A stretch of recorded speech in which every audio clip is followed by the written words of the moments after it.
Hello friends, welcome to your channel MPR। हम आशा करती हूँ कि आप सभी स्वस्थ होंगे, निरंतर अपने एग्ज़ाम की तैयारी कर रहे होंगे। हम पढ़ रहे थे पूर्व वैदिक कालीन राजनीतिक व्यवस्था एवं समाज अर्थव्यवस्था एवं धर्म उत्तर वैदिक काल में परिवर्तन। इसको हम UGC नेट हिस्ट्री एग्ज़ाम के लिए कंप्लीट कर रहे हैं। तो चलिए स्टार्ट करते हैं।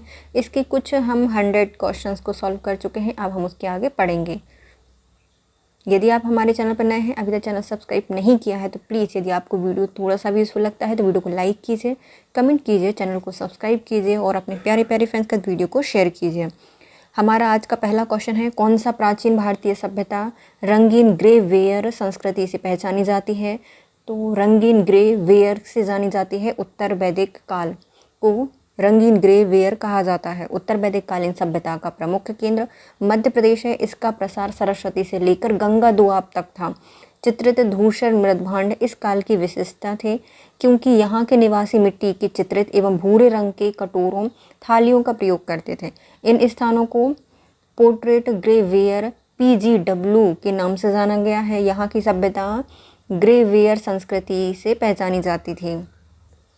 धर्मशास्त्र रचनाओं के संबंध में निम्नलिखित में से कौन सा वक्तव्य सही नहीं है? इसमें से इनमें 4 वर्ण और सामाजिक जीवन के मापदंडों का संदर्भ है, तो ये गलत है। इसमें विभिन्न जातियों का संदर्भ नहीं दिया है, तो ये भी गलत है। इसमें धर्म, देश धर्म एवं कुल धर्म का संदर्भ दिया गया है, तो क्या हो जाएगा? ए सही हो जाएगा। जो तीसरा वाला है वो सही है कि जो धर्मशास्त्र थे इसमें किसका वर्णन नहीं किया गया है, तो इसमें देश धर्म का, कुल धर्म का कोई भी वर्णन नहीं था, बल्कि इसमें जातियों का वर्णन नहीं किया गया। बल्कि जातियाँ तो होती थी बहुत सारी, 4 वर्ण हैं, सामाजिक जीवन का मापदंड भी है। इनमें जोर दिया जाता है कि प्रत्येक व्यक्ति अपने वर्ण के धर्म का पालन करे, तो ये भी सही है। कौन सा वाला गलत है? ये वाला गलत हो जाएगा, तीसरा वाला। धर्मशास्त्र के अंतर्गत धर्मसूत्र, स्मृतियाँ, टीकाओं को रखा जाता है। गौतम धर्मसूत्र सर्वाधिक प्रचलित है। वर्ण व्यवस्था का स्पष्ट वर्णन सूत्रों से प्राप्त होता है। वर्ण संकर की कल्पना एवं जातियाँ मिश्रित जातियों के उद्भव की जानकारी सर्वप्रथम सूत्र साहित्य से प्राप्त होती है। कालांतर में इन्हीं अवधारणाओं का विस्तार स्मृतियों में दिखता है। सर्वप्रथम गौतम धर्मसूत्र में वार्ता को शूद्र का वर्ण धर्म बताया है। ऋग्वेद में किस मंडल में गायत्री मंत्र को लिखा गया है? तो जो गायत्री मंत्र है वह तीसरे मंडल में आता है। गायत्री मंत्र का उल्लेख ऋग्वेद के तीसरे मंडल में है। इसकी रचनाकार विश्वामित्र हैं। यह मंत्र सविता अर्थात सूर्य देवता को समर्पित है। नारायण के साथ विष्णु के तदात्म का प्राचीनतम उल्लेख कहाँ मिलता है? तो ये महाभारत में मिलता है। विष्णु का तदात्म का प्राचीनतम जो उल्लेख है वो हमें कहाँ मिलता है? नारायण के साथ विष्णु का, तो ये महाभारत से प्राप्त होता है। नारायण के साथ विष्णु के तदात्म का उल्लेख सर्वप्रथम महाभारत के शांति पर्व से मिलता है, जहाँ इन्हें सर्वव्यापी, सभी को उत्पन्न करने वाला बताया है। यद्यपि नारायण का प्रथम उल्लेख ब्राह्मण ग्रंथों में मिलता है। विष्णु का तदात्म नारायण से स्थापित हो जाने पर पंचरात्र धर्म अर्थात भागवत धर्म अस्तित्व में आया। नारायण के उपासक पंचरात्र कहलाए। ऋग्वेद में प्राचीनतम भास्कर निम्नलिखित में से कौन थे? जो भास्कर हैं, प्राचीनतम भास्कर हैं, वो क्या हैं? स्कंद स्वामी हैं। स्कंद स्वामी हैं।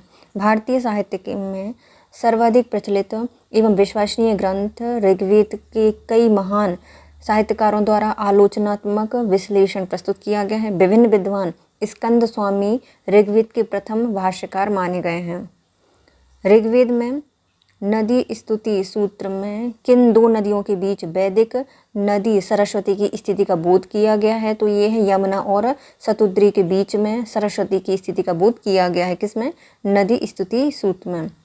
ऋग्वेद के नदी स्तुति सूत्र में यमुना और शतद्री या सतलज है, उस नदियों के बीच में वैदिक नदी सरस्वती के आधुनिक नाम घग्गर, जिसकी गणना उस समय की प्रमुख नदियों में की जाती थी, उसका वर्णन मिलता है। महाजल प्लवन की कथा, जिसमें देवी मत्स्य द्वारा मनु की रक्षा करने का वर्णन मिलता है किस ग्रंथ में उपलब्ध है? तो ये मिलता है सतपथ ब्राह्मण में। यहाँ पे महाजल प्लवन की कथा दी गई है जिसमें देवी मत्स्य द्वारा मनु की रक्षा की गई है, तो ये सतपथ ब्राह्मण में है। यजुर्वेद एक कर्मकांडी वेद है। इसमें विभिन्न यज्ञों से संबंधित अनुष्ठानों की विधियों का उल्लेख है। यह वेद गद्य और पद्य दोनों में रचित है। यजुर्वेद की 2 शाखाएं हैं, शुल्क यजुर्वेद और कृष्ण यजुर्वेद। शुल्क यजुर्वेद का केवल एक ब्राह्मण ग्रंथ सतपथ ब्राह्मण है। यह सबसे प्राचीन एवं सबसे बड़ा ब्राह्मण माना जाता है। सतपथ ब्राह्मण में जल प्लवन कथा और पुनर्जन्म का सिद्धांत, पुरर्वा उर्वशी आख्यान, राम कथा, अश्विन कुमार द्वारा चवन ऋषि को यौवन दान का वर्णन मिलता है। सतपथ ब्राह्मण का लेखक महर्षि याज्ञवल्क्य जी को माना जाता है। याज्ञवल्क्य। निम्नलिखित में से किस ग्रंथ में इतिहास पुराणों को पंचम वेद कहा गया है? तो किस इतिहास पुराण को कहा गया है पंचम वेद? तो यह है छंदोग उपनिषद को पंचम वेद कहा गया है। इतिहास पुराण में ऋग्वेद, सामवेद, यजुर्वेद, अथर्ववेद के अतिरिक्त पंचम वेद छंदोग उपनिषद को माना गया है। यह सामवेद का उपनिषद है। छंदोग उपनिषद सबसे प्राचीन उपनिषद है। देवकी पुत्र कृष्ण का सर्वप्रथम उल्लेख इसी ग्रंथ में मिलता है। इसमें प्रथम 3 आश्रमों ब्रह्म और आत्मा की अभिन्नता के विषय में उद्दालक, आरुणि और उनके पुत्र श्वेत केतु के बीच में विख्यात संवाद का वर्णन है। याज्ञवल्क्य एवं मैत्री को दार्शनिक संवाद किस उपनिषद में वर्णित किया गया है? जो याज्ञवल्क्य और मैत्री के जो दार्शनिक संवाद हैं वह बृहदारण्यक उपनिषद में है, बृहदारण्यक उपनिषद में मिलते हैं। यजुर्वेद में प्रमुख उपनिषद बृहदारण्यक उपनिषद, कठोप उपनिषद, ईशोपनिषद, श्वेतांबर उपनिषद है। तो जो यजुर्वेद है इसके प्रमुख उपनिषद कौन है? बृहदारण्यक उपनिषद, कठोप उपनिषद, ईशोपनिषद, श्वेतांबर उपनिषद। बृहदारण्यक उपनिषद में याज्ञवल्क्य, गार्गी, मैत्री की दार्शनिक संवाद का वर्णन किया गया है, जबकि कौशिकी ऋग्वेद का उपनिषद है तथा छंदोग उपनिषद सामवेद का उपनिषद है। छंदोग उपनिषद सबसे प्राचीन उपनिषद है जिसमें देव की पुत्र कृष्ण का सबसे पहले उल्लेख किया गया है। किस ग्रंथ में अवतारवाद की चर्चा की गई है? तो अवतारवाद की चर्चा की गई है भगवद गीता में। अवतारवाद की चर्चा का उल्लेख सबसे पहले भगवद गीता में मिलता है। नारायण, नरसिंह, वामन देवी अवतार माने जाते हैं। शेष 7 मानवीय अवतार माने जाते हैं। वासुदेव कृष्ण सहित 4 वृषणी वीरों की पूजा चतुर्व्यूह के रूप में जानी जाती है, कल्पना की गई है। चतुर्व्यूह पूजा का सबसे पहले वर्णन विष्णु संहिता में मिलता है। तो कृष्ण सहित जो 4 वृषणी वीर हैं उनकी पूजा क्या कहलाती है? चतुर्व्यूह कहलाती है और इसकी पूजा का सबसे पहले उल्लेख विष्णु संहिता में मिलता है। निम्नलिखित में से कौन एक ग्रंथ वैदिक कालीन रत्नियों की सूची का उल्लेख किया गया है? तो वैदिक रत्नियों की सूची किसमें है? सतपथ ब्राह्मण में दी गई। तो वैदिक रत्नी सतपथ से जाते थे। यजुर्वेद की संहिताओं और ब्राह्मण ग्रंथों में राजा की या जो राज्य के कुछ उच्च पदाधिकारी हैं उनका वर्णन है, इन्हें रत्नी कहा गया है। सतपथ ब्राह्मण में 12 प्रकार की रत्नियों का उल्लेख है। निम्नलिखित में से किस वेद में आहुति बलिदान संबंधी सूत्र समाहित किए गए हैं? तो ये मिलते हैं यजुर्वेद में। किससे मिलते हैं? यजुर्वेद में मिलते हैं। वेद आहुति बलिदान संबंधी सूत्र हैं यजुर्वेद में।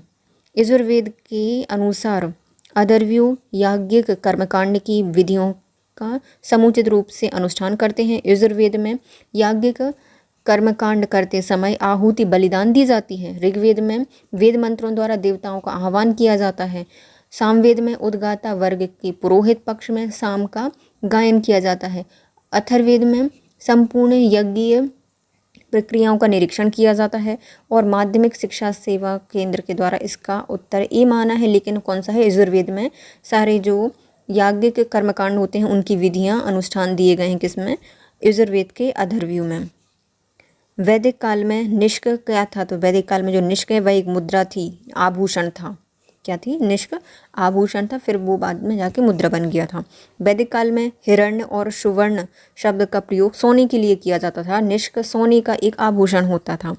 ऋग्वेद में सर्त बात गण ये सेंट्रिक इकाइयाँ हैं। तो क्या हैं? गर्तवात और गण सेंट्रिक इकाइयाँ हैं। पथीकृत का प्रयोग अग्नि देवता के रूप में किया गया है। तो क्या है, पथीकृत का प्रयोग अग्नि देवता के लिए किया गया है। ऋग्वेद में बाल विवाह नहीं होते थे। निम्नलिखित में से किस उपनिषद में वर्णित कैकेयी जनपद का एक राजा दार्शनिक था? तो कैकेयी के राजा दार्शनिक हुए हैं, उनका नाम है अश्वपति। तो अश्वपति हैं जो कि कैकेयी जनपद के एक राजा दार्शनिक थे, अश्वपति। ऋग्वेद काल में कबीले पर शासन करने वाला राजा उस समय प्रदेश का शासन करने वाला होता था या करने लगता था। उपनिषद काल में अनेक राजा ऐसे हुए हैं जो कि ब्रह्म ज्ञान और आध्यात्म चिंतन से जुड़े हुए थे। इनमें प्रमुख हैं कैकेयी के अश्वपति, विदेह के जनक, काशी के अजातशत्रु और पांचाल के प्रवाहण जेवली। तो कैकेयी के हैं अश्वपति, विदेह के हैं जनक, काशी के हैं अजातशत्रु, पांचाल के हैं प्रहण जेवली। उत्तर वैदिक काल में पांचाल सर्वाधिक विकसित राज्य था। शतपथ ब्राह्मण में इन्होंने वैदिक सभ्यता का सर्वश्रेष्ठ प्रतिनिधि कहा गया है। शतपथ में इनको क्या कहा गया है? वैदिक सभ्यता का सर्वश्रेष्ठ प्रतिनिधि। निम्नलिखित में से कौन सा वेद अंशतः गद्य में लिखा गया है? तो गद्य में लिखा गया है यजुर्वेद, अंशतः है मतलब कुछ कुछ। यजुर्वेद अंशतः गद्य और अंशतः पद्य दोनों में लिखा गया है। अर्जुर्वेद है, इसको कृष्ण यजुर्वेद और शुल्क यजुर्वेद में बांटा गया है। शुल्क यजुर्वेद का ब्राह्मण शतपथ ब्राह्मण है और कृष्ण यजुर्वेद का जो गद्य में लिखा गया है। गाय चराते थे कृष्ण, तो कृष्ण यजुर्वेद गद्य में लिखा गया है। एक पुनर्विवाहित स्त्री के लिए प्रत्युक्त पुनर्भू शब्द सर्वप्रथम किस ग्रंथ में दिया गया है? तो ये हुआ है ऋग्वेद में प्रयोग। पुनर्विवाहित स्त्री के लिए प्रयुक्त पुनर्भू शब्द का प्रयोग किया गया है ऋग्वेद में। ऋग्वेदिक समाज एक पुरुष प्रधान समाज था, फिर भी समाज में स्त्रियों की दशा ठीक थी। ऋग्वेद में उल्लेख मिलता है कि यदि पति की आकाश में मृत्यु हो जाती है तो पत्नी पुनर्विवाह कर सकती है। इस स्त्री को पुनर्भू कहा जाता है। ऋग्वेद में सती प्रथा का प्रमाण नहीं मिलता है। ऋग्वेद में नियोग का प्रथा का प्रयोग बड़ी मात्रा में किया जाता था। नियोग किसी अन्य पुरुष से उत्पन्न संतान होने से होता है। आयोग ने इसका माना है अथर्ववेद, लेकिन ऋग्वेद में पुनर्भू अर्थात पुनर्विवाहित स्त्री का उल्लेख मिलता है। ऋग्वेद में निम्नलिखित में से किन जनों का उल्लेख मिलता है? तो ऋग्वेद में मिलता है यदु का, पुरु का, चेदी का और मत्स्य का। सभी जनपद या जन मिलते हैं ऋग्वेद में उल्लेख। डी सही आंसर हो जाएगा। पुरु, यदु, चेदी, मत्स्य। यदु जनपद यदुवंशी क्षत्रिय शब्द भारत के उस जन समुदाय के लिए प्रयुक्त किया जाता है जो स्वयं को प्राचीन राजा यदु के वंशज मानते हैं। ऋग्वेद में वर्णित 5 भारतीय आर्यजन, जिसमें पंचजन, पंच क्षत्रिय और पंच मानुष में से एक हैं, जबकि पुरु वंश को भी प्राचीन ऋग्वेद में देखा गया है, पढ़ा गया है। राजा ययाति की देवयानी से 2 पुत्र यदु और तुर्वशु हुए थे। तुर्वश और समिष्ठा से 3 पुत्र हुए थे, जिसमें आते हैं दोहन, अनु और पुरु। तो आयाति की कितनी 2 पत्नियां थी, एक देवयानी थी, इनसे 2 पुत्र थे यदु और तुर्वश। दूसरी से समिष्ठा, इनके 3 पुत्र थे, जिसमें दोहन, अनु और पुरु आते हैं। ऋग्वेद में 5 जनों के नाम मिलते हैं, जिसमें अनु, दुह, यदु, पुरु और तुर्वश हैं।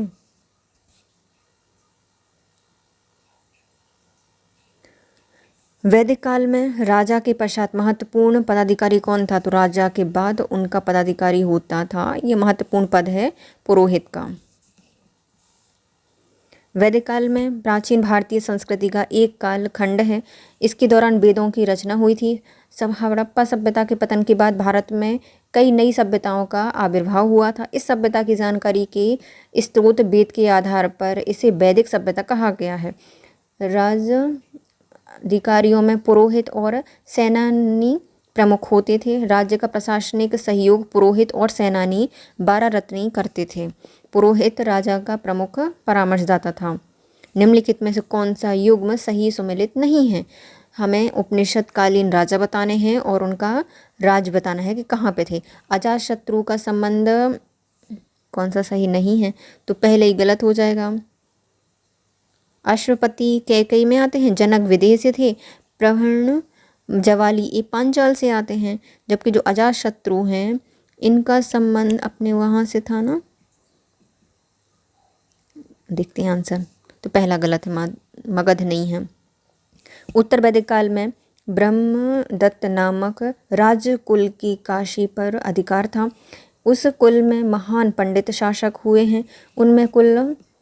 उनके कुल में राजा अजातशत्रु भी हुए हैं, जो काशी के थे अजातशत्रु, जो आत्मा परमात्मा के ज्ञान में अनुपम थे। पंजाब में कैकई राजकुल के राजा अश्वपति, गंगा यमुना दुआ में स्थित पांचाल इस राजा पहाड़ जेवली थे। और जनकपुर मिथिला के विदेह शासकों में आते हैं जनक। उनके दरबार में याज्ञवल्क जैसी ज्ञानी महर्षि, गार्गी जैसी पंडिता नारियां शास्त्रार्थ करती थीं जनक के दरबार में। नीचे दिए गई हैं कुछ नदियां और उनके आधुनिक नाम। जैसे कुंभा को कहा जाता है काबुल, पारुष्णी कहलाती है रावी, सदानीरा को कहा जाता है सतलज, और सतुद्री कहलाती है सदानीरा है गंडक और सताद्री है सतलज। देखो, कुंभा काबुल, पारुष्णी रावी, सदानीरा गंडक और सतुद्री सतलज। कथन दिए गए हैं और कारण बताने। ओके, सिंधु एवं हिंदू कुश के मध्य पड़ने वाले भूभाग को सांस्कृतिक दृष्टि से लगभग पूरी हिंदू काल में भारत का हिस्सा कहा गया है। ऋग्वेद में कुंभा, कुर्मु, गोमल नदियों के उल्लेख में कोई संदेह नहीं रहता कि इंडो आर्यों का अफगानिस्तान से गहरा संबंध था। तो क्या हो जाएगा, दोनों सही हैं और एक ही सही व्याख्या करता है आर। ऐसा अनुमान लगाया जाता है कि आर्यों का प्रसार अफगानिस्तान से गंगा घाटी तक था। ऋग्वेद में यंत्र तंत्र अनेक नदियों पर्वतों का उल्लेख मिलता है। हिमालय की एक चोटी को मूंजवंत कहा गया है, जो सोम के लिए प्रसिद्ध थी। पश्चिम की ओर कुंभा अर्थात काबुल, कुर्म, गोमल, सुवास्तु नदियों के उल्लेख से पता चलता है कि अफगानिस्तान भी उस भारत का हिस्सा था उस समय। ऋग्वेद में अत्यंत उपयोगी एवं साथ ही अत्यंत भयावह देवता के रूप में किसका अधिक बार आह्वान किया गया है, तो इनका नाम है इंद्र। सबसे उपयोगी थे और अत्यंत भयंकर थे, भयावह देवता। ऋग्वेद में अत्यंत उपयोगी और साथ ही अत्यंत भयावह देवता के रूप में इंद्र का अधिक बार आह्वान किया गया है। इंद्र को विश्व का स्वामी कहा गया है। वह प्रधानतः युद्ध के देवता थे। आर्यों का विचार था कि उसी ने असुरों पर विजय प्राप्त दिलाई थी। इंद्र की प्रमुख संज्ञा पुरंदर की जाती है। वह मेघों को रोककर जल की वर्षा करते थे। इनका उल्लेख ऋग्वेद में 250 सूक्तों में हुआ है। किसी अन्य देवता की अपेक्षा इंद्र की शारीरिक लक्षणों का विवरण सबसे अधिक विस्तार में हुआ है। नीचे दी गई हैं सूचियाँ, मिलानी है 1 को 2 से। पहले आते हैं नरेश और उनसे संबंधित राजा। अश्वपति का संबंध है कैकई से। परीक्षित हमारे हैं कुरु से हैं। निच्छू का संबंध है बस्तभूमि से। और जो प्रदोत महासेन है, इनका संबंध रहा है अवंती से। नरेश और राजा। अश्वपति देखा था हमने, कैकई अश्व में बैठ के जाती थी अपने माई के अश्वपति। फिर आते हैं परीक्षित। परीक्षा लेगा तुम्हारा कुरु, कर्म मतलब है ना, वो परीक्षित और कुरु, ट्रिक है ये इनको याद करने की। फिर आते हैं निच्छू, नीचे डले हैं, उनको वस्त्रों को मच्छू भूमि पर डले हैं, तो वत्स भूमि के निच्छू से संबंध है। और प्रधूत महासेन, तो प्रभूत राजा को पता है अवंती में थे ये। निम्नलिखित स्थल में से कहाँ पर सबसे पहले चित्रित दूषण मृदभांड मतलब PGW चित्रित दूषण मृदभांड मिले हैं, तो वो अही छत्र में मिले हैं चित्रित दूषण मृदभांड। चित्रित दूषण मृदभांड संस्कृति की खोज सबसे पहले अही छत्र बरेली में हुई थी, लेकिन इसका महत्व बीबी लाल द्वारा हस्तिनापुर की खोज के बाद अत्यधिक बढ़ गया था। चित्रित दूषण मृदभांड PGW विभिन्न स्थानों से प्राप्त हुए हैं। जैसे कहाँ से सबसे पहले मिले हैं, अही छत्र बरेली से, हस्तिनापुर से। किसने खोजे हैं, बीबी लाल ने खोजे हैं। अनेक स्थानों पर मिले हैं, जैसे पंजाब में मिला है, रोपड़ में, दधेरी में और संघोल में। हरियाणा में मिले हैं, भगवानपुरा में, दौलतपुर में। राजा कर्ण का टीला मिला है। राजस्थान में नोह, जोधपुरा, गिलुंड, अमीरपुर, आलमगीरपुर, हुलास, हस्तिनापुर और अही छत्र मिले हैं उत्तर प्रदेश में। बिहार में मिले हैं वैशाली में और कश्मीर में मिले हैं मांडा में। हरियाणा में भगवानपुरा, दौलतपुर, राजा कर्ण का टीला, नोह, जोधपुर और गुलीट ये राजस्थान के हैं। उत्तर प्रदेश में आलमगीरपुर, हुलास, हस्तिनापुर, अही छत्र, जखेड़ा, मथुरा और सगोरा। बिहार में है वैशाली, और कश्मीर में है मांडा। ऋग्वेद में पंचजन किसके द्योतक थे? तो जो पंचजन है यह आर्यों की 5 जनजातियों से संबंधित हैं। पंचजन, ऋग्वेद में पंचजन आर्यों की 5 जनजातियों का द्योतक है। वैदिक काल के या वैदिक ग्रंथों के अनुसार आर्यों के 5 कबीले अर्थात जन थे। इन 5 कबीलों में अनु, दोह, पुरु, तुर्वश और यदु आते हैं। इन कबीलों के अधिपति को जनपति या राजा कहा गया है। कृषि को बढ़ावा देने के लिए कितने कारणों का ऋग्वेद में उल्लेख किया गया है? तो सिर्फ 5 कारणों का ऋग्वेद में वर्णन मिलता है कृषि को बढ़ावा देने के लिए। ऋग्वेद में कृषि को बढ़ावा देने के लिए प्रमुखतः 5 कारणों का उल्लेख है। इसमें ऋग्वेद में कुल 24 श्लोकों में कृषि का उल्लेख किया गया है। सिंचाई का उल्लेख परवर्ती श्लोक में मिलता है। राजा सुदास, जिसके विषय में ऋग्वेद में वर्णन है कि इन्होंने 10 राजाओं को पराजित करके जीता था, तो ये किस जन से संबंधित है? तो ये त्रिशु से थे। त्रिशु, तो राजा सुदास भरत वंश के त्रिशु जन से संबंधित थे। कालांतर में राजा सुदास अन्य 10 राजाओं के साथ युद्ध करते हैं, जिनमें 5 आर्य और 5 आर्योत्तर जनों के प्रधान शामिल थे। इस युद्ध में राजा सुदास की विजय होती है। पराजित जनों में सबसे प्रमुख पुरु थे। विदेह माधव का अपने पुरोहित गौतम राहुगण के साथ पूर्व दिशा की ओर जाने का जो कथानक है निम्नलिखित में से किस में उल्लेख किया गया है? शतपथ ब्राह्मण में वर्णन है। विदेह माधव का अपने पुरोहित गौतम राहुगण के साथ पूर्व दिशा की ओर जाना, ये शतपथ ब्राह्मण में उल्लेख मिलता है। विदेह माधव का अपने पुरोहित गौतम राहुगण के साथ पूर्व की दिशा की ओर में जाने का जो कथनांक है शतपथ ब्राह्मण में उल्लेख है। वैदिक साहित्य का एक महत्वपूर्ण भाग शतपथ ब्राह्मण गद्य भाषा में लिखा गया है।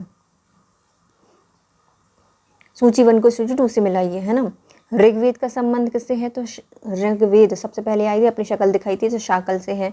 फिर आता है यजुर्वेद। यजुर्वेद कर्ण से संबंधित है। सामवेद का संबंध है राणायनी से और अथर्ववेद का संबंध है पिप्लाद से।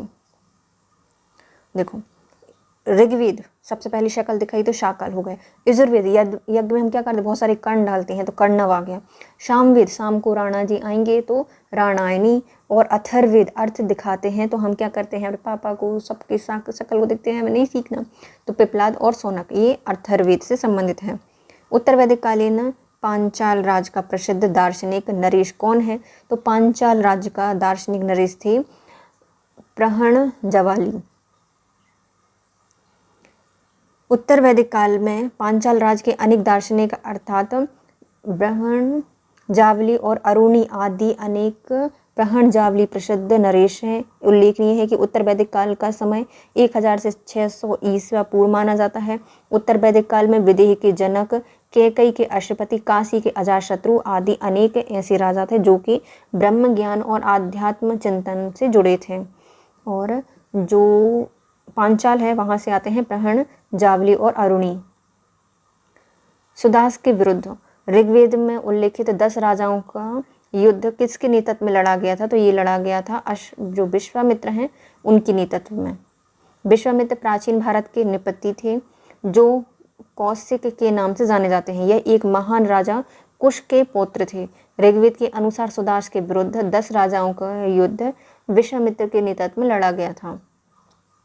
निम्नलिखित में से कौन सा कथन ऋग्वेद कालीन सभा और समिति के संदर्भ में सही है?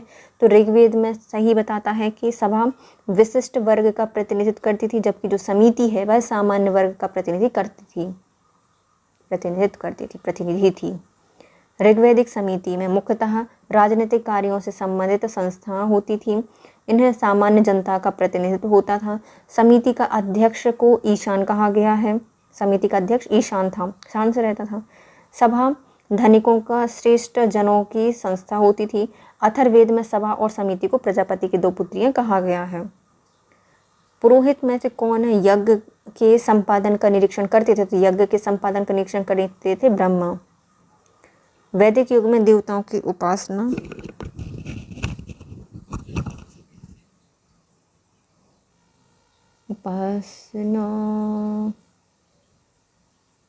यज्ञों के द्वारा की जाती थी। यह यज्ञ को संपन्न कराने की जिम्मेदारी ब्राह्मण पुरोहितों की होती थी। ये ब्राह्मण पुरोहित 4 प्रकार थे। पहले होता अर्थात होत्र, ये ऋग्वेद का ज्ञाता था। यह यज्ञ कुंड में यज्ञनी का आध्यान करके मंत्रों द्वारा देवताओं का आह्वान करते थे। दूसरे उद्गाता, यह सामवेद का जानकार था। यह ऋग में जो यज्ञ वगैरह हैं इसमें शाम का गायन करता था। यदर्व्यू या याज्ञिक, यह यजुर्वेद का ज्ञाता होता था। यह याज्ञिक कर्मकांड की विधियों को संपादित करता था। फिर आते हैं ब्रह्मा, यह यज्ञ के समय उनकी भूमिका निरीक्षण की होती थी, निरीक्षण करते थे। ऋग्वेद में निम्नलिखित में से किन नदियों का उल्लेख अफगानिस्तान के साथ आर्यों के संबंध का संदेश देता है? तो अफगानिस्तान के साथ बताते हैं आर्य आए थे भारत में, तो ये श्रीवस्तु और गोमती, वास्तु और गोमती। ऋग्वेद में अफगानिस्तान की 4 नदियां कुंभा, काबुल, कुर्मू, गोमल, सुवस्तु का उल्लेख मिलता है। इस तरह से ऋग्वेद में सप्त सैंधव प्रदेश का उल्लेख मिलता है। इससे स्पष्ट होता है कि आर्य सर्वप्रथम पंजाब और अफगानिस्तान क्षेत्र में बसे थे। उपनिषद के समय वह विद्वान महिला कौन थी जो कि दार्शनिकों की सभा में उच्च ज्ञान पर संभाषण कर सकती थी? तो उनका नाम है गार्गी। विद्रायण उपनिषद में उल्लिखित याज्ञवल्क्य गार्गी संवाद, जहाँ एक ओर यह दर्शाया गया है कि समाज में कुछ नारियां उच्चतम शिक्षा प्राप्त कर सकती थी, वहीं इस बात में भी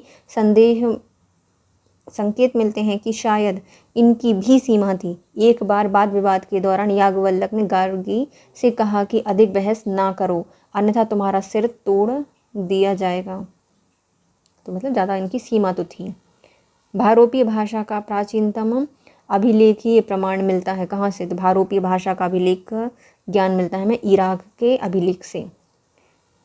हिंद यूरोपीय भाषा का सबसे पुराना नमूना इराक में पाए गए लगभग 2200 ईसा पूर्व के एक अभिलेख से मिलता है। इराक में मिले 1600 ईस्वी के क्रिसाइट अभिलेख में और सीरिया में मित्तिनी अभिलेख में आर्य नामों का उल्लेख मिलता है, जिसमें पश्चिम एशिया में आर्य भाषी की उत्पत्ति या उपस्थिति का पता चलता है। तो देखो सबसे पहले हमें कहाँ का मिला है? इराक में का मिला है, जो कि 22 ईसा पूर्व का था, 2200 ईसा पूर्व का था। फिर इराक के बाद आते हैं हमारे, क्या नाम है इसका, किस्साइट अभिलेख, जो कि इराक का ही है, ये 1600 ईसा पूर्व का है। सीरिया में अभिलेख मिला है तो मितिनी अभिलेख है, जिससे आर्यों का उल्लेख का पता चलता है। इनको भाषा वगैरह का ज्ञान भी हमें यहीं से प्राप्त होता है कि इनको पता तो था, कुछ ना कुछ तो आता था। निम्नलिखित में से किस पुरोहित ने गायत्री मंत्र का संकलन किया है? तो गायत्री मंत्र लिखा है विश्वामित्र ने। ऋग्वेद में 3 मंडल में गायत्री मंत्र का उल्लेख है। गायत्री मंत्र का संकलन पुरोहित विश्वामित्र ने किया है। जब सूर्य चमकने लगता है तब उसे सविता कहा जाता है। ऋग्वेद में प्रसिद्ध गायत्री मंत्र सविता को ही समर्पित है। निम्नलिखित में से कौन सा वेदांग पद्य रचना से जुड़ा हुआ है? तो पद्य में लिखा गया है हमारा छंद। वेदों को सही ढंग से समझने के लिए वेदांग की रचना की गई थी। इनकी संख्या 6 थी, जिसमें आते हैं शिक्षा, कल्प, व्याकरण, निरुक्त, छंद और ज्योतिष। छंद पद्य में लिखा गया है, इसे चतुष्पदीय व्रत भी कहा जाता है। पिंगल द्वारा रचित ग्रंथ छंद शास्त्र सबसे प्राचीनतम ग्रंथ है। किसने लिखा है? पिंगल ने लिखा है। भारत में कहाँ पर भोजपत्र, भारत की बहुप्रचलित लेखन सामग्री का प्राचीनतम साक्ष्य मिला है? तो ये मिलाता है हमें श्रृंगवेरपुर से। श्रृंगवेरपुर से भोजपत्र, भारत की बहुप्रचलित लेखन सामग्री मिली है। इलाहाबाद से 22 मील उत्तर पश्चिम में स्थित सिंगरौर स्थान प्राचीनतम श्रृंगवेरपुर है, जहाँ पर राजा भरत रुके थे, है ना, राम जी और भरत का मिलन हुआ था श्रृंगवेरपुर में। यहाँ से जो भारत है वहाँ की बहुत प्रचलित लेखन सामग्री भोजपत्र का प्राचीनतम साक्ष्य मिलता है श्रृंगवेरपुर से। कहाँ पे? इलाहाबाद से 22 मील दूर पर। निम्नलिखित में से किसमें शुल्क यजुर्वेद की कौन संहिता है? तो शुल्क यजुर्वेद की संहिता है वाजसनेयी संहिता। यजुर्वेद एक गद्य ग्रंथ है। इसमें यज्ञ की विधियां पर बल दिया गया है। इसमें 2 भाग हैं, कृष्ण यजुर्वेद, शुल्क यजुर्वेद। काठ संहिता, जिसको कट संहिता कहा जाता है, मैत्री संहिता, तैत्तिरीय संहिता कृष्ण यजुर्वेद में, जबकि वाजसनेयी संहिता शुल्क यजुर्वेद से संबंधित है। देखो कृष्ण यजुर्वेद से कौन कौन है? काठक संहिता, मैत्री संहिता और तैत्तिरीय संहिता, जबकि जो वाजसनेयी संहिता है वह शुल्क यजुर्वेद से संबंधित है। निम्न वैदिक यज्ञों में से किसका राजत्व के साथ सीधा संबंध है? तो राजत्व से सीधा संबंध है अश्वमेध, राशु और वाजपेयी यज्ञ का सीधा संबंध है किससे? राजत्व से। राशु यज्ञ, अश्वमेध यज्ञ और वाजपेयी यज्ञ नामक यज्ञ राजत्व से सीधा संबंध रखते हैं। वाजपेयी एक प्रकार का श्रोत यज्ञ होता है। शतपथ ब्राह्मण के अनुसार यह यज्ञ केवल ब्राह्मण क्षत्रियों द्वारा ही किए जाते हैं। रथ दौड़ इस यज्ञ की आवश्यक अंग होते हैं। अश्वमेध यज्ञ राजनीतिक यज्ञ होता है। इसे वही सम्राट कर सकता है जिसका अधिपत्य अन्य सभी नरेश मानते हैं, जबकि जो राशु यज्ञ है यह धरती में के एक निश्चित भाग को जीतकर वहां के राजाओं से कर वसूलने का यज्ञ होता है। निम्नलिखित में से कौन सा प्रस्थान त्रयी में सम्मिलित नहीं है? तो प्रस्थान त्रयी में भगवत नहीं है, जबकि भगवत गीता है, उपनिषद है और ब्रह्म सूत्र हैं प्रस्थान त्रयी में, लेकिन भागवत नहीं है। प्रस्थान त्रयी के अंतर्गत भागवत का उल्लेख नहीं मिलता, जबकि भगवत गीता, उपनिषद और ब्रह्मसूत्र का उल्लेख है। उत्तर वैदिक काल में आर्यों को भारतीय भूगोल के किस अंश की जानकारी नहीं थी? तो जो आर्य आए थे वो दोनों समुद्र को जानते थे, हिमालय के विभिन्न पर्वत शिखरों को जानते थे, संपूर्ण गंगा को जानते थे, लेकिन कृष्णा नदी के बारे में दक्षिण भारत की कोई भी जानकारी इनको नहीं थी। उत्तर वैदिक काल में आर्यों को भारतीय भूगोल में कृष्णा नदी घाटी तक दक्षिण भारत की जानकारी नहीं थी। आर्य सभ्यता का प्रसार सभी विंध्य प्रदेश के दक्षिण में नहीं पाया गया है। किसी भी वैदिक काल में या वैदिक ग्रंथ में हम दक्षिण के राजाओं का नाम उल्लेख नहीं पाते। निम्नलिखित में से कौन से वेद और श्रुतियों के अंग हैं? तो कौन से ग्रंथ में वेद और श्रुतियों का अंग नहीं है? तो वेद और श्रुतियाँ नहीं दी गई हैं, पुराण में, संहिता में है, उपनिषद में है और ब्राह्मण में है, पुराणों में नहीं होती। पुराण ग्रंथ, वेदों एवं जो श्रुतियाँ हैं उनके अंग नहीं हैं। वैदिक साहित्य को सुविधानुसार 4 भागों में बांटा गया है। पहली वेदों की संहिता, ब्राह्मण ग्रंथ, आरण्य ग्रंथ और चौथा है उपनिषद। इनमें अतिरिक्त भारतीय ऐतिहासिक कथाओं का सबसे अच्छा क्रमबद्ध विवरण पुराणों में मिलता है। पुराणों की रचयिता लोमहर्ष हैं, इनके पुत्र उग्रश्रवा माने जाते हैं। इनकी संख्या 18 है। वैदिक साहित्य में वेद, ब्राह्मण, आरण्य और उपनिषद हैं। युद्ध का प्रारंभ मनुष्य के मस्तिष्क में होता है। यह किस ग्रंथ में लिखा है? तो यह अथर्ववेद में दिया गया है। युद्ध का प्रारंभ मनुष्य के दिमाग में होता है। यह अथर्ववेद में उल्लिखित है। अथर्ववेद में मंत्र, तंत्र, जादू, श्राप, वशीकरण आदि विषय का विवरण दिया है। 16 संस्कारों में उपनयन संस्कार किस क्रम में आता है? जो उपनयन संस्कार है इसका क्रम है 11वां। हिंदू अवधारणा में 16 संस्कारों का विधान बताया गया है। ये संस्कार होते हैं गर्भधान संस्कार, पुंसवन संस्कार, सीमांतो संस्कार, चौथा है जातकर्म संस्कार, 5वां है नामकरण संस्कार, 6ठे में निष्क्रमण संस्कार, 7वें में अन्नप्राशन, 8वें में चूड़ाकरण संस्कार, 9वें में है कर्णभेदन संस्कार, 10वें में है विद्यारंभ संस्कार, 11वें में आता है उपनयन संस्कार, 12वें में है वेदारंभ संस्कार, 13वें में है केशांत संस्कार, फिर आता है 14वें में है समापवर्तन संस्कार, 15वां है विवाह संस्कार और 16वां है अंत्येष्टि। बोगज कोई अभिलेख कहाँ मिला है? तो ये ईरान के नहीं तुर्की में मिला है। तोड़ के रख दिया बोगज कोई, इसकी बोझी पूजी तोड़ दी, तो तुर्की में स्थित है। भारत में पुरातात्विक स्रोत के अंतर्गत सर्वाधिक महत्वपूर्ण स्रोत अभिलेख हैं। प्राचीन भारत के अभिलेख पाषाण शिलाओं से प्राप्त होते हैं। सर्वप्रथम या सर्वाधिक जो प्राचीन अभिलेख है वह मध्य एशिया तुर्की के बोगज कोई नामक स्थान से 1400 ईसा पूर्व से प्राप्त होते हैं। इस अभिलेख में इंद्र, मित्र, वरुण, नश आदि वैदिक देवताओं का नाम मिलता है। वेदों के काव्यात्मक हिस्से को क्या कहा जाता है? जिसमें काव्य दिए गए हैं उन्हें संहिता कहा जाएगा। वेदों के काव्यात्मक हिस्से को संहिता कहा गया है। वेदों के काव्यात्मक हिस्से को संहिता नाम दिया गया है। भारतीय संस्कृति के विषय में ज्ञान का विपुल भंडार वेदों में समाहित है। इनकी संख्या 4 है, जिसमें क्रमशः ऋग्वेद, सामवेद, यजुर्वेद और अथर्ववेद आते हैं। सामवेद में गायन है, गाने वाला श्लोक समाहित है। ये यज्ञों के समय पर देवताओं के आह्वान हेतु गाए जाते थे। अथर्ववेद जादू टोने, तंत्र मंत्र से संबंधित थे, ऋग्वेद देवताओं की स्तुति से संबंधित थे और यजुर्वेद है वह यज्ञ से संबंधित था। वैदिक युग में सर्वाधिक प्रचलित संस्था कौन सी थी? तो जो वैदिक युग है सबसे ज़्यादा प्रचलित संस्थान है इसमें विदर्थ। राजा की शक्ति प्रजा के मंतव्यों में परिमित थी। इसमें विभिन्न संस्था अपने शासन पर अंकुश का काम करती थी, इसकी मतलब निरंकुश होने से बचाती थी उस राजा को। लोक की सभा, जिसमें जनसभा कहा जाता है, इसमें जन की कार्यवाही होती थी। अति प्राचीन काल में जो संस्था वैदिक आर्यों की थी उसे हम विदर्थ कहा जाता है, इसको जनसभा कहा गया है। विदर्थ को क्या कहा गया? जनसभा कहा गया, जो कि जन की होती थी। भारतीय संस्कृति की आधारशिला क्या थी? तो भारतीय संस्कृति की आधारशिला थी ऋग्वेद। ऋग्वेद को भारतीय संस्कृति की आधारशिला कहा गया है क्योंकि इसमें भारत की प्राचीन सामाजिक, आर्थिक, राजनीतिक और धार्मिक स्थिति की विशद वर्णन मिलता है, जबकि गंगा को पवित्र नदी माना गया है। निम्नलिखित में से कौन वैदिक देवता नहीं थे? तो कृष्ण वैदिक देवता नहीं थे, विष्णु, इंद्र और ब्रह्मा थे। निर्दिष्ट विकल्प में जो कृष्ण है वह वैदिक देवता नहीं है। सर्वप्रथम इनका उल्लेख छंदोगोपनिषद में किया गया है। विष्णु, इंद्र, ब्रह्म आदि वैदिक देवता थे। इसमें कृष्ण की घोर अंगिरस की शिष्य बताया गया है। कृष्ण को क्या बताया गया है?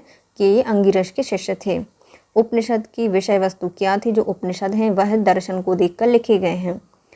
उपनिषद की विषय वस्तु दर्शन थी, अर्थात गुरु के समीप बैठकर ज्ञान दर्शन की जिज्ञासा शांत करना। इसकी रचना उत्तर वैदिक काल में हुई है, जिसका प्रतिपाद्य ब्रह्म ज्ञान, आत्मज्ञान से संबंधित था। ऋग्वेद में किस मंडल में शूद्र शब्द का उल्लेख मिलता है? जो शूद्र है उसका संबंध है दशम से। ऋग्वेद में दशम मंडल में पुरुष सूक्त में वर्ण व्यवस्था का सबसे पहले उल्लेख है, जिसके अनुसार विराट पुरुष के मुख से ब्राह्मण, भुजाओं से राजन, जंघा से वैश्य और पैरों से शूद्र की उत्पत्ति स्पष्ट होती है। जो प्रश्नगत शूद्र शब्द है इसका उल्लेख सबसे पहले किस में मिलता है? पुरुष सूक्त में मिलता है। राजा की उत्पत्ति के विषय में प्रथम उल्लेख किस ग्रंथ में मिलता है? तो राजा की उत्पत्ति का वर्णन हमें ऐत्रेय ब्राह्मण से मिलता है। ऐतरेय ब्राह्मण, तो राजा ऐत्रेय ब्राह्मण में मिलते हैं। ऐत्रेय ब्राह्मण में राजा की उपस्थिति के विषय में सर्वप्रथम उल्लेख किया गया है। इसमें बताया गया है कि वह राजा सामान्य उपाधियों के स्थान पर राजाधिराज, सम्राट, एकराट जैसी उपाधियां धारण करते थे। उत्तर वैदिक काल की प्रमुख फसल क्या थी? तो उत्तर वैदिक काल में गेहूं और चावल का उत्पादन किया जाता था। उत्तर वैदिक काल की प्रमुख फसल में गेहूं और चावल थी। ऋग्वेद काल में लोग जौ या यव पैदा करते थे। वही धान को, यव, जौ को, गोधूम, गेहूं को कहा गया है। शतपथ ब्राह्मण में कृषि से संबंधित क्रियाओं का उल्लेख है। ऋग्वेद संहिता की रचना किस क्षेत्र में की गई थी? जो ऋग्वेद संहिता है इसकी रचना हुई है सप्त सिंधव प्रदेश में, सप्त सिंधव में। ऋग्वेद संहिता की रचना सप्त सिंधव प्रदेश में हुई है। यह आर्य लोग भारत में सर्वप्रथम जहाँ बसे वहाँ सारा प्रदेश सप्त सिंधु के नाम से जाना गया। सप्त सिंधु प्रदेश की निम्न 7 नदियों का उल्लेख ऋग्वेद में मिलता है।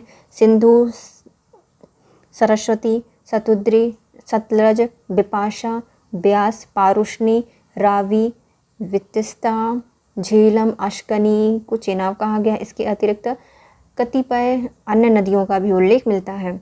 छंदोग उपनिषद में किस वेद संहिता से संबंधित है? तो छंदोग उपनिषद है इसका संबंध है सामवेद से। छंदोग उपनिषद तथा केनोपनिषद का संबंध सामवेद संहिता से है।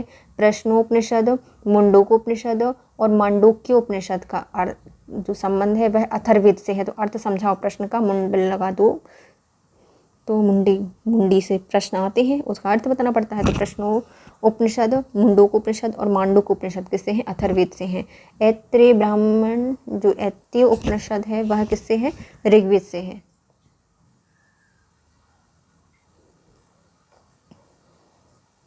ऋग्वेद आर्यों की भाषा क्या थी? जो ऋग्वैदिक आर्य थे उनकी भाषा थी संस्कृत। वैदिक शब्द ऋत का संबंध किससे है? तो ऋत का है जो नैतिक नियम होते थे उनसे संबंधित है। ऋग्वेद में धर्म शब्द विधि का अर्थ अर्थ में प्रयोग किया गया है। इसका संबंध नैतिकता से नहीं है। धर्म के अतिरिक्त दूसरा शब्द ऋत मिलता है। सभी देवताओं का संबंध ऋत या विश्व की नैतिक एवं भौतिक अवस्थाओं से संबंधित है। ऋत का अर्थ होता है सत्य एवं एक अविनाशी सत्ता। आर्य शब्द का शाब्दिक अर्थ क्या होता है? तो आर्य का अर्थ होता है श्रेष्ठ। आर्य संस्कृत का शब्द है। आर्य शब्द का शाब्दिक अर्थ होता है श्रेष्ठ, उत्तम, अभिजात, कुलीन। ऋग्वेद में मंत्रों में आर्य शब्द का उल्लेख मिलता है। ऋग्वेद में किस मंडल में चतुर्वर्ण की अवधारणा प्रस्तुत की गई है? तो 10वें में चतुर्वर्ण की अवस्था है। ऋग्वेद में 10 मंडल के पुरुष सूक्त में चतुर्वर्ण व्यवस्था का सर्वप्रथम उल्लेख मिलता है। इसमें विराट पुरुष के मुख से ब्राह्मण, भुजा से राजन, जंघा से वैश्य और पैरों से शूद्र की उत्पत्ति बताई गई है। देवता सोम का उल्लेख 9वें मंडल में है। लोकप्रिय गायत्री मंत्र सावित्री का उल्लेख ऋग्वेद के 3रे मंडल में है। ऋग्वेद का 2 से 7 मंडल प्राचीन हैं और शेष अभी या बाद में जोड़े गए थे, जाली माने जाते हैं। वैदिक कालीन देवताओं की संख्या कितनी है? तो वैदिक कालीन देवताओं हैं, इनकी संख्या मानी जाती है लगभग 33। यक्षक के निरुक्त शास्त्र में ऋग्वैदिक देवताओं की 33 कोटियों के बारे में बताया गया है। इनमें विभाजित अंतरिक्ष, यदुस्थान, आकाश, पृथ्वी के देवता के रूप में जाना जाता है। तो यास्क निरुक्त शास्त्र में ऋग्वैदिक देवता 33 कोटि हैं। समुद्र प्रयत पृथ्वी के शासक को एकराट कहा गया है। किसको? तो ऐत्रेय ब्राह्मण में कहा गया है। तो समुद्र पृथ्वी के शासक को एकराट कहा गया है। उत्तर वैदिक काल में राजा, अधिराज, सम्राट, एकराट जैसी उपाधियां धारण करते थे। ऐत्रेय ब्राह्मण में उल्लेख मिलता है कि समुद्र पृथ्वी का सम्राट या शासक एकराट होता है। अथर्ववेद में एकराट सर्वोच्च शासक को कहा गया है। राजा की उत्पत्ति का सिद्धांत सर्वप्रथम ऐत्रेय ब्राह्मण में मिलता है। ऋग्वेद का 9वां मंडल किस देवता को समर्पित है? तो ऋग्वेद का जो 9वां मंडल है वह सोम को समर्पित है।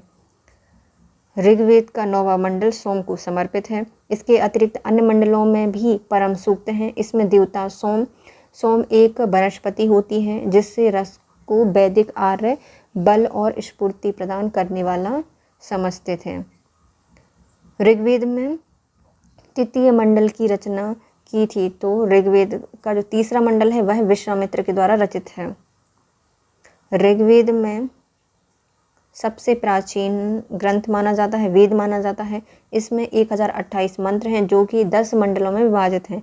इनके 3रे मंडल की रचना विश्वामित्र ने की है। विश्वामित्र को पहला धर्म गुरु माना गया है।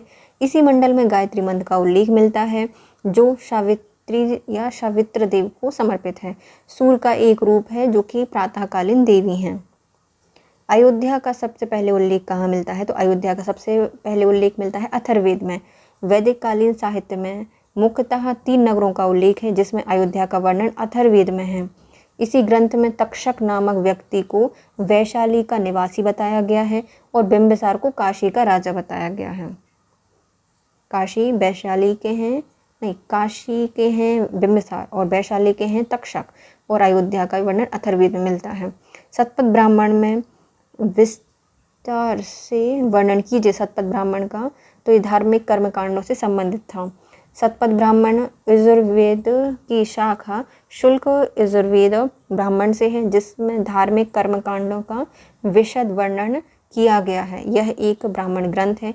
इसी में सृष्टि की रचना और प्रलय का उल्लेख या वर्णन मिलता है। शतपथ ब्राह्मण में शुल्क यजुर्वेद में वर्णन है। ऋग्वेद काल में अश्वत्थ वृक्ष किसे कहा गया है? तो अश्वत्थ वृक्ष कहा गया है पीपल को। अश्व रहते थे इसमें।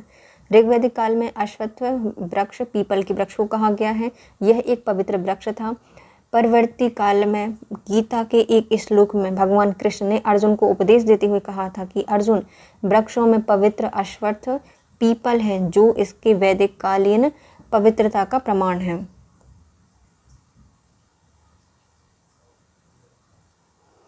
कथन को कारण बताने हैं। ओके, कथन क्या कहता है? ऋग्वेद में ग्रामीण सभ्यता थी तो सही है। ऋग्वेद में कृषि और पशुपालन मुख्य रूप से किए जाते थे तो सही है। दोनों ही सही है और RA की सही व्याख्या भी करता है। पहला सही हो जाएगा। ऋग्वैदिक संस्कृति ग्रामीण अर्थव्यवस्था पर आधारित थी। इसके जीवन का मूल आधार कृषि एवं पशुपालन था। कृषि मूल भूमि को उर्वर तथा क्षेत्र कहा जाता है। भूमि की जुताई के लिए सीर और लंगल के रूप में हल का प्रयोग किया जाता है। सीरे और लंगर में हल का प्रयोग किया गया है। हल के फाल को सीता कहा गया है और जुती हुई भूमि का उल्लेख भी मिलता है। निम्नलिखित में से किस संस्था में स्त्रियों के भाग लेने का उल्लेख मिलता है? तो किस में थी? तो जो स्त्रियां थी वह विदर्थ में थी। ऋग्वेद काल में स्त्रियों को महत्वपूर्ण स्थान प्राप्त था। शासन संचालन के लिए सभा समिति विदर्थ का वर्णन किया गया है। विदर्थ ऋग्वैदिक कालीन सर्वाधिक महत्वपूर्ण सभा थी। इसका उल्लेख ऋग्वेद में 122 बार मिलता है। विदर्थ में पुरुषों के साथ स्त्रियों को भी भाग लेने का अधिकार था।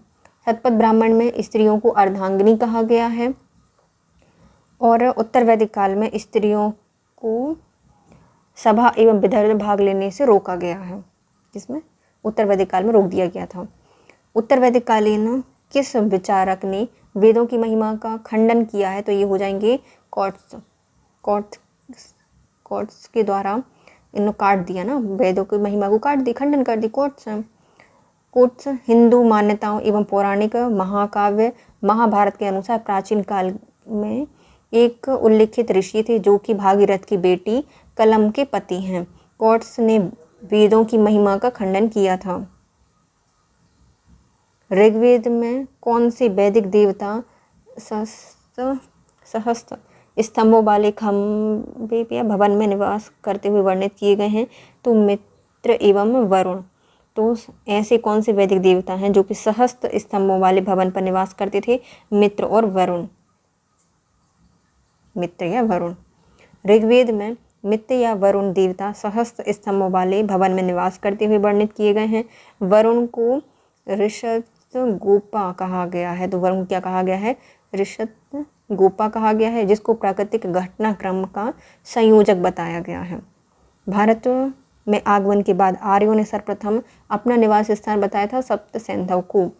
भारत में आर्यों के आगमन में सबसे पहले उनका निवास स्थान सप्त सिंधु माना जाता है।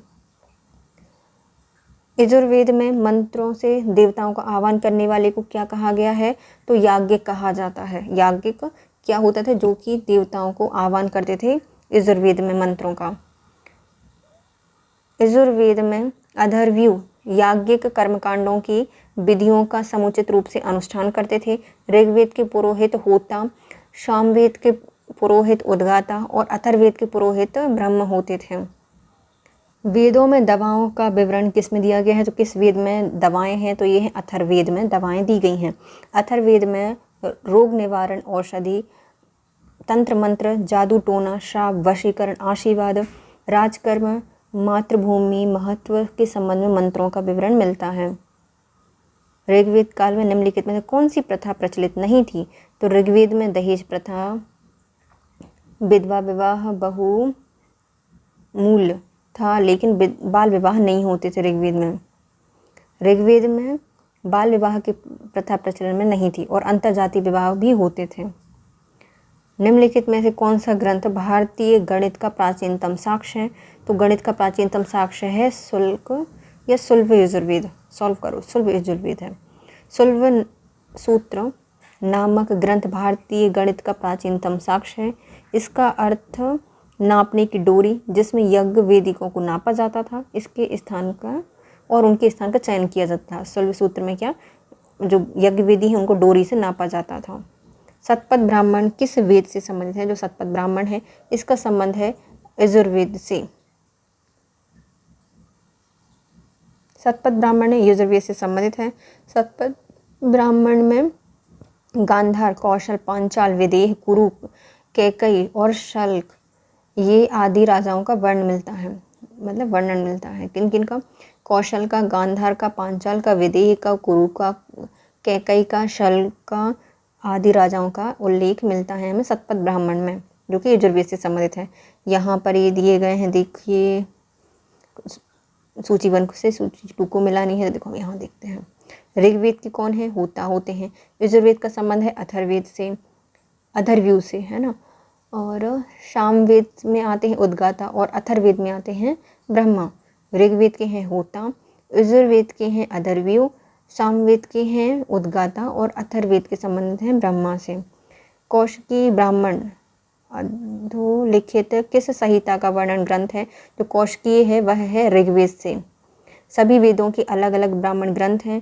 सभी ऋग्वेद के ऐत्रेय, कौशिकीय, यजुर्वेद के तैत्तिरीय, शतपथ ब्राह्मण, सामवेद का पंचविश और तांडव ब्राह्मण है, और अथर्ववेद में आते हैं गोपद ब्राह्मण। तो ऋग्वेद के कौन कौन से? ऐत्रेय और कौशिकी। यजुर्वेद के हैं तैत्तिरीय, शतपथ ब्राह्मण, और सामवेद के हैं पंचविश, तांडव ब्राह्मण, और अथर्ववेद से आते हैं गोपद ब्राह्मण। मेरु ब्रह्मांड की ये संबंध है, जो मेरु ब्रह्मांड की है इसका संबंध है बौद्ध धर्म से। किससे है? बौद्ध धर्म से संबंधित है। मेरु ब्रह्मांड की मतलब मेरा ब्रह्मांड है, बुद्ध धर्म में ही कहा गया है।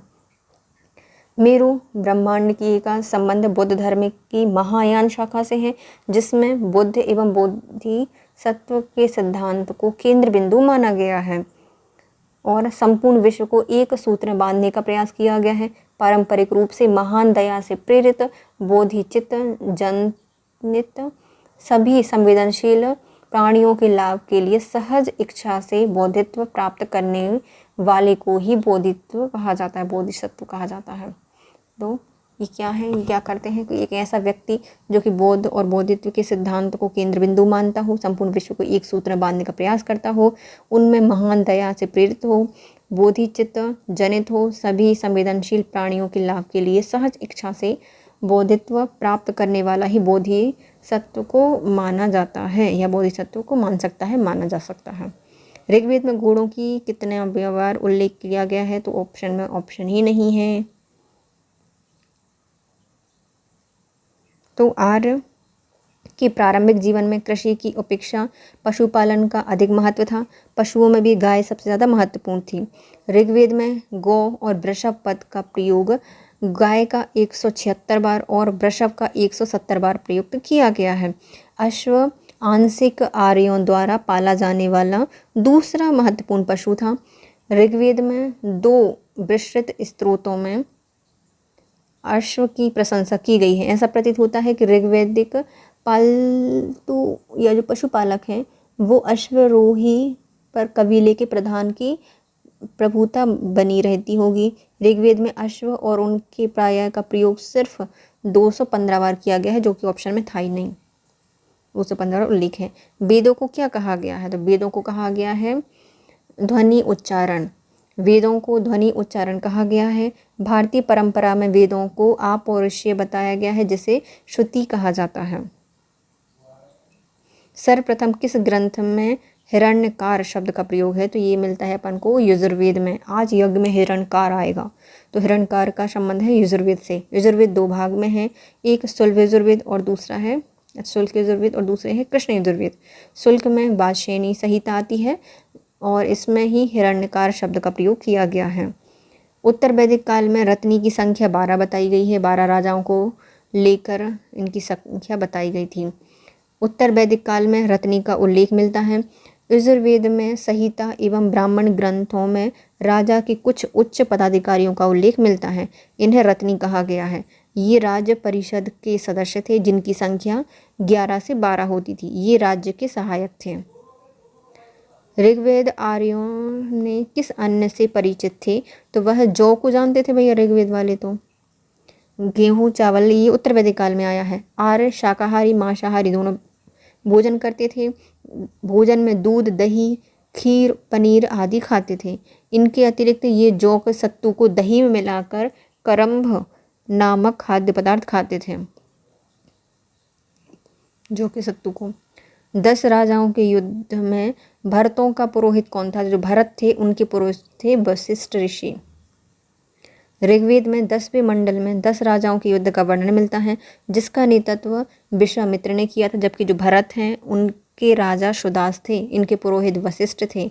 यह युद्ध पुरोहितों के पद को लेकर हुआ था। दोनों ओर से आर्य और अनार्य थे। ऋग्वेद के किस मंडल में शूद्र का वर्णन मिलता है? 10वें मंडल में शूद्र का वर्णन मिलता है। ऋग्वेद के 10वें मंडल में प्रत्येक मंडल की रचना अलग अलग ऋषियों ने की है।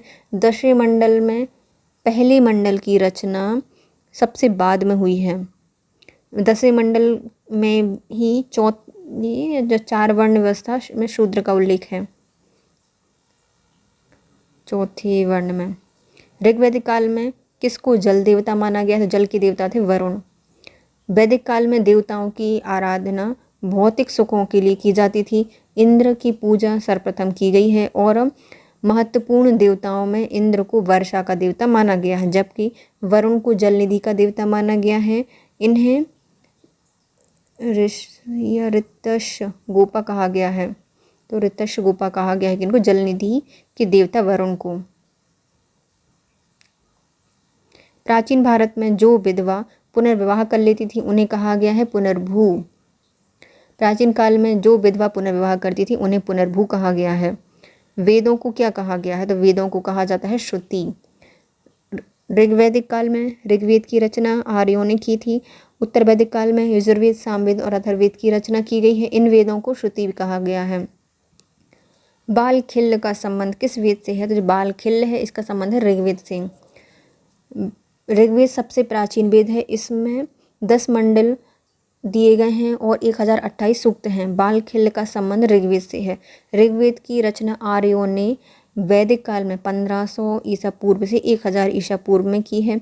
इस समय शिक्षा का माध्यम मौखिक रूप में था।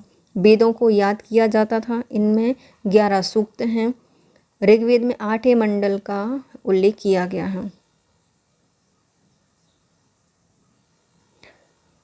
ऋग्वेद काल में कोई नियमित भूमिका कर नहीं था, क्योंकि लोग एक स्थान पर स्थायी रूप से निवास नहीं करते थे, इसलिए कोई स्थायी रूप से कर नहीं है भूमिका।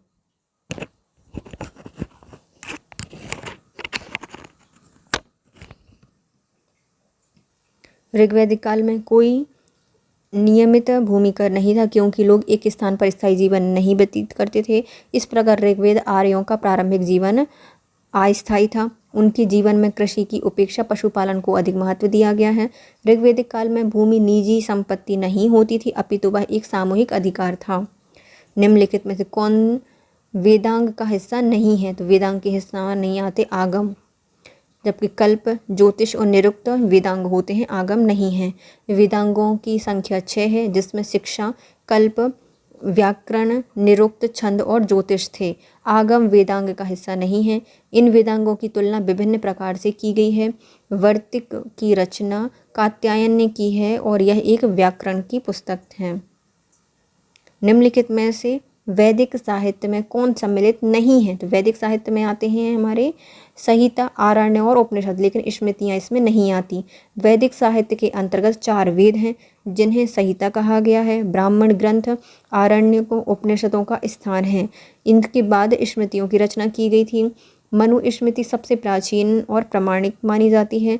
अनेक स्मृतियों में जो अन्य हैं उसमें याज्ञवल्क्य स्मृति, नारद स्मृति और कात्यायन स्मृति और देवल स्मृति आती हैं। पुरुष सूक्त भाग है किसका? ऋग्वेद का। ऋग्वेद का भाग 10वें मंडल में है। ऋग्वेद के 10वें मंडल में पुरुष सूक्त का उल्लेख मिलता है। पुरुष सूक्त में ही सर्वप्रथम शूद्र शब्द का प्रयोग किया गया है। इन चारों वर्णों की उत्पत्ति एक विराट पुरुष के विभिन्न अंगों से बताई गई है। निम्नलिखित में से कौन सा कथन सही है? तो जो यश में किया गया है इसका वर्णन शतपथ ब्राह्मण में किया गया है, ये सही हो जाएगा। शुल्क यजुर्वेद का केवल एक ब्राह्मण ग्रंथ शतपथ ब्राह्मण है। सबसे प्राचीन और सबसे बड़ा ब्राह्मण माना जाता है। इसमें अनेक ऋषि जैसे कि याज्ञवल्क्य जी के द्वारा इसको लिखा गया है।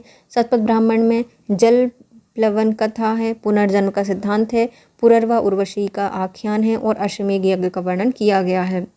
आर्यों के मूल स्थान के संदर्भ में किस युग्म का सही चयन नहीं है?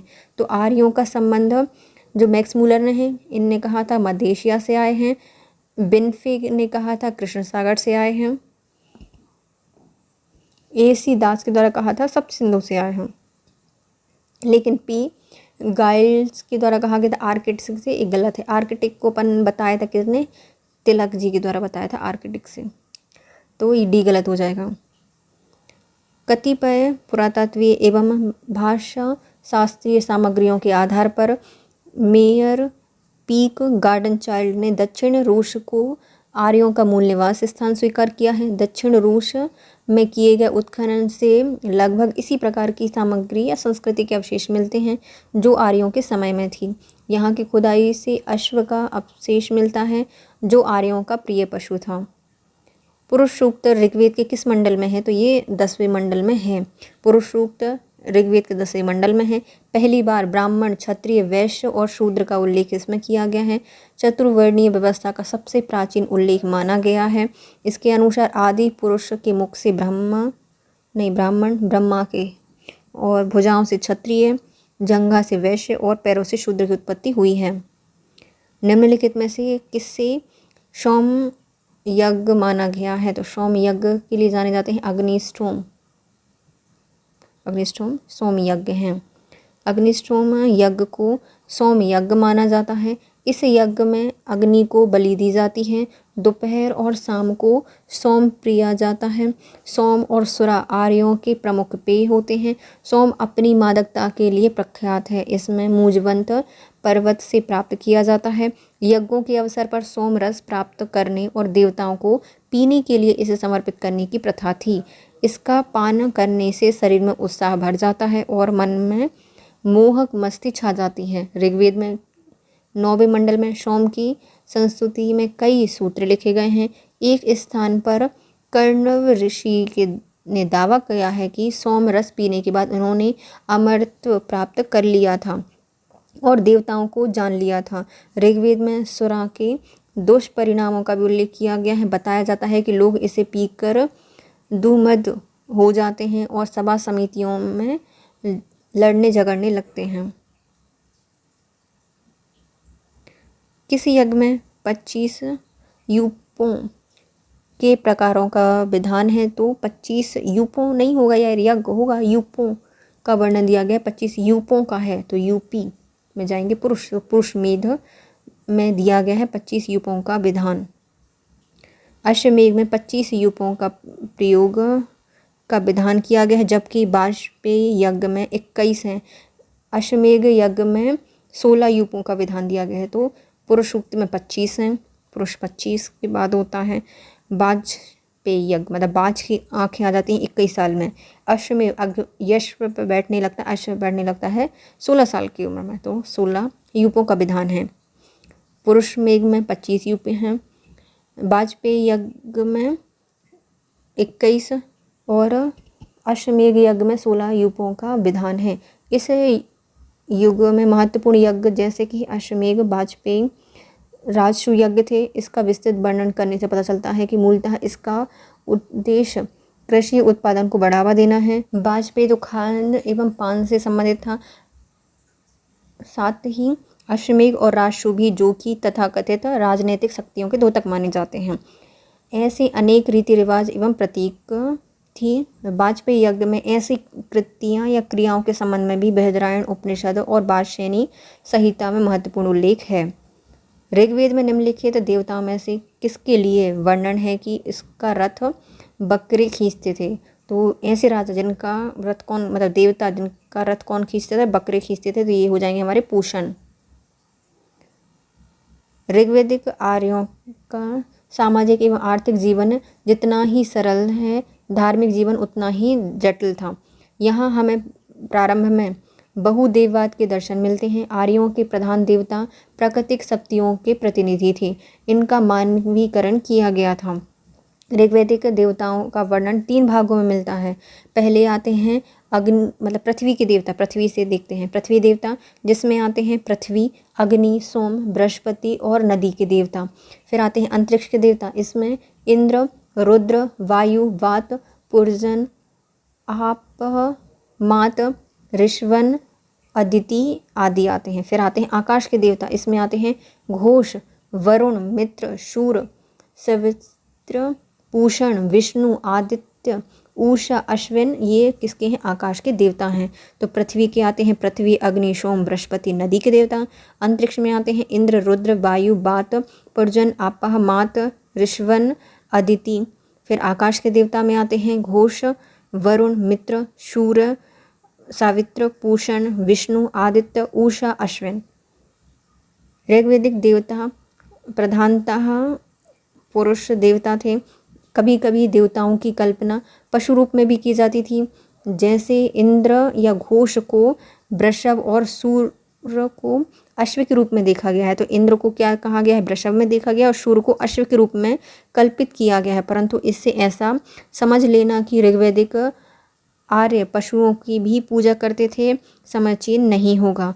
किसी पशु को पूर्वज मानकर उसे पवित्र या देवता मानने में विश्वास ही ऋग्वेद में नहीं मिलता है। लेकिन ऋग्वेद में पूषण नामक देवता की स्तुति की जाती है। पूषण मार्ग, चरवाहों और पशुओं के देवता थे तथा इनका रथ बकरे खींचते थे। निम्नलिखित में से कौन सी बात ऋग्वेदिक स्त्रियों के संदर्भ में सही नहीं है? तो वे सभा की कार्रवाई में भाग लेती थी, सही है। वह यज्ञों का अनुष्ठान कराती थीं, ये भी सही है। वह युद्ध में सक्रिय भाग लेती थी, तो ये भी सही है। लेकिन रजस्वला होने के पहले ही उनका विवाह कर दिया जाता था, बाल विवाह नहीं होता था, तो ये गलत हो जाएगा। समाज में स्त्रियों की दशा अच्छी थी, बाल विवाह नहीं होते थे, बहु विवाह, विधवा विवाह प्रचलित थी। मैत्रायणी संहिता में मनु की 10 पत्नियों का उल्लेख है।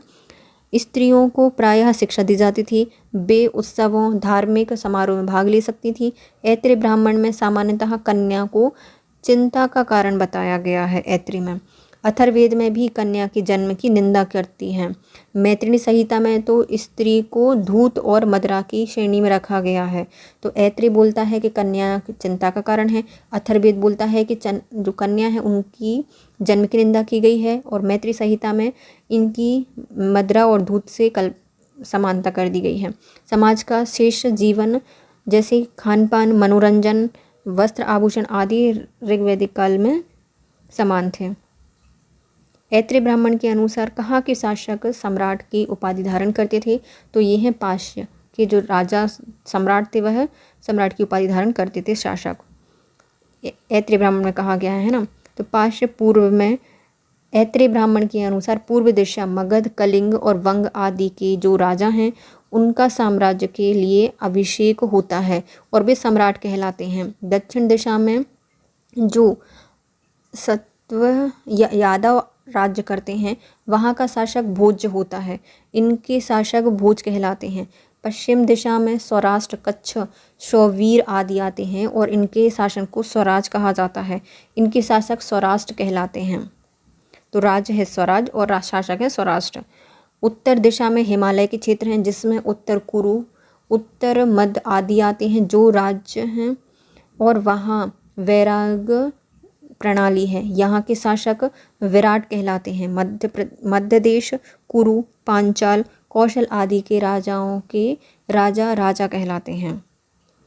इस प्रकार से ऐत्रेय ब्राह्मण में साम्राज्य, भोज, स्वराज्य, वैराज्य एवं राज्य, इन 5 प्रकार की प्रणालियों का उल्लेख किया गया है। सम्राट वे शासक थे जो कि वंशानुगत होते हुए भी अपनी शक्तियों के विस्तार के लिए अन्य राज्यों का मूलच्छेद करने को तत्पर रहते थे।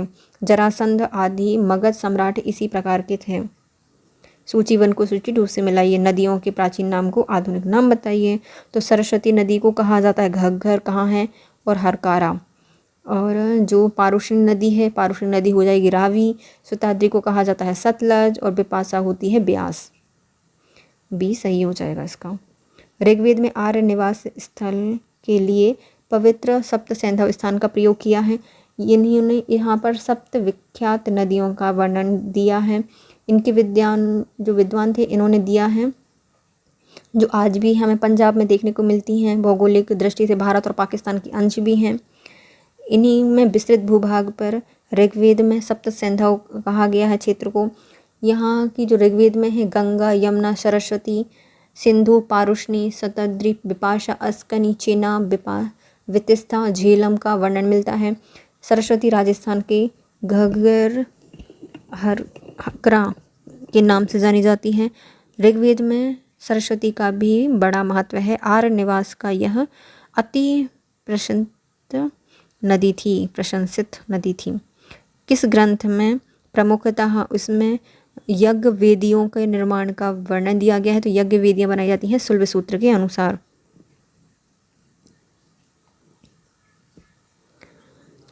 कल्प सूत्र मूलतः 4 प्रकार के होते हैं: श्रोत सूत्र, ग्रह सूत्र, धर्म सूत्र और शुल्ब सूत्र। इसका विवरण निम्न है। श्रोत सूत्र से तात्पर्य है श्रुति और वेदों से संबंधित यज्ञ भाग से। वेदों में वर्णित यज्ञ भागों का क्रमबद्ध विवरण हमें श्रोत सूत्रों में मिलता है। इसके अध्ययन से हम उस काल की धार्मिक रूढ़ियों, परंपराओं का ज्ञान प्राप्त कर सकते हैं। ग्रह सूत्र में गृहस्थ आश्रम से संबंधित धार्मिक अनुष्ठानों, कर्तव्यों का वर्णन मिलता है। गृहस्थ आश्रम के संस्कार, यज्ञ आदि का विस्तृत वर्णन हमें प्राप्त होता है। धर्म सूत्र में सामाजिक नियम, आचरण, विचारों का विस्तृत वर्णन मिलता है। शुल्ब में शुल्ब का अर्थ नापने की डोरी होती है। इसमें यज्ञ वेदियों को नापने, उनके स्थान का चयन, निर्माण आदि का वर्णन किया गया है। ये आर्यों के ज्यामितीय ज्ञान के परिचायक हैं। सामान्यतः सूत्रों का समय ईसा पूर्व 600 से 300 तक माना जाता है। अनेक वैदिक यज्ञों को दर्श में संपन्न किया गया है।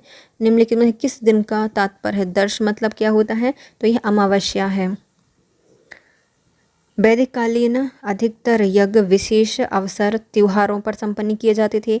दर्श यज्ञ अमावस्या के दिन किए जाते थे, जबकि जो पूर्णमास यज्ञ हैं यह पूर्णिमा के दिन किए जाते थे। प्राचीन भारत के धर्म के विषय में सुनिश्चित ज्ञान हमें सर्वप्रथम वैदिक साहित्य से प्राप्त होता है। इसमें वेद, ब्राह्मण ग्रंथ, आरण्य, उपनिषद की गणना की जाती है। इस संहिता का प्राचीनतम ग्रंथ है ऋग्वेद। इससे हमें सर्वप्रथम बहुदेववाद के दर्शन होते हैं। आर्य विभिन्न देवताओं के अस्तित्व में विश्वास करते थे। उनके अधिकांश देवता प्रकृति की विविध शक्तियों के प्रतीक हैं। इनका मानवीकरण किया गया है। इनका मानना था कि देवताओं की कृपा से ही संसार के कार्यकलाप संचालित होते हैं। प्रत्येक देवता को संसार के सृष्टा या नियंता के रूप में दर्शाया गया है। ऋग्वेद में विभिन्न देवताओं के प्रति कहे जाने वाले मंत्रों का उल्लेख मिलता है। यज्ञों में अग्नि, धृत, अन्न, मांस आदि की आहुतियाँ दी जाती थीं तथा देवता स्वयं उपस्थित होकर आहुतियाँ ग्रहण करते थे। दश यज्ञ के प्रधान देवता अग्नि, इंद्र और पूर्णमास के प्रधान देवता अग्नि और सोम हैं। वैदिक कालीन देव जो पर्वत है मूजवंत निवास स्थान था किसका? तो ये सोम का निवास स्थान था मूजवंत। सोम अर्थात शुरा आर्यों का प्रमुख पेय था। सोम अपनी मादकता के लिए प्रख्यात था, जिसे मूजवंत पर्वत से प्राप्त किया जाता था। यज्ञों के अवसर पर सोम रस का पान करने और देवताओं को पिलाने के लिए समर्पित किया जाता था। इसकी प्रथा थी। ऋग्वेद के 9वें मंडल में सोम की स्तुति में कई सूत्र लिखे गए हैं। सर्वप्रथम कर्णव ऋषि ने दावा किया था कि सोम रस पीने के बाद उन्हें अमृत प्राप्त हुआ था और देवता को जान लिया था। ऋग्वेद में सुरा के दुष्परिणाम भी बताए गए हैं, जिसको पीकर लोग दुर्मद हो जाते हैं, सभा समितियों में लड़ने झगड़ने लगते हैं। सुरा की गणना क्रोध, धूर्त, अज्ञान और अनिष्टकारी वस्तुओं के साथ की गई है, जिसे निंदनीय एवं आत्यज बताया है। महादेवन का विचार है कि सोम वस्तुतः सैंधव निवासियों का पेय था और आर्यों ने इन्हें इससे ग्रहण किया था। वेदांग और ज्योतिष के लेखक के रूप में किसे जाना जाता है? तो वेदांग और ज्योतिष के लेखक हैं अलग मुनि जो हैं वो वेदांग ज्योतिष के लेखक के रूप में विख्यात हैं। इन्होंने ऋग्वेद से संबंधित आर्य ज्योतिष, यजुर्वेद संबंधित यजुष ज्योतिष की रचना की है।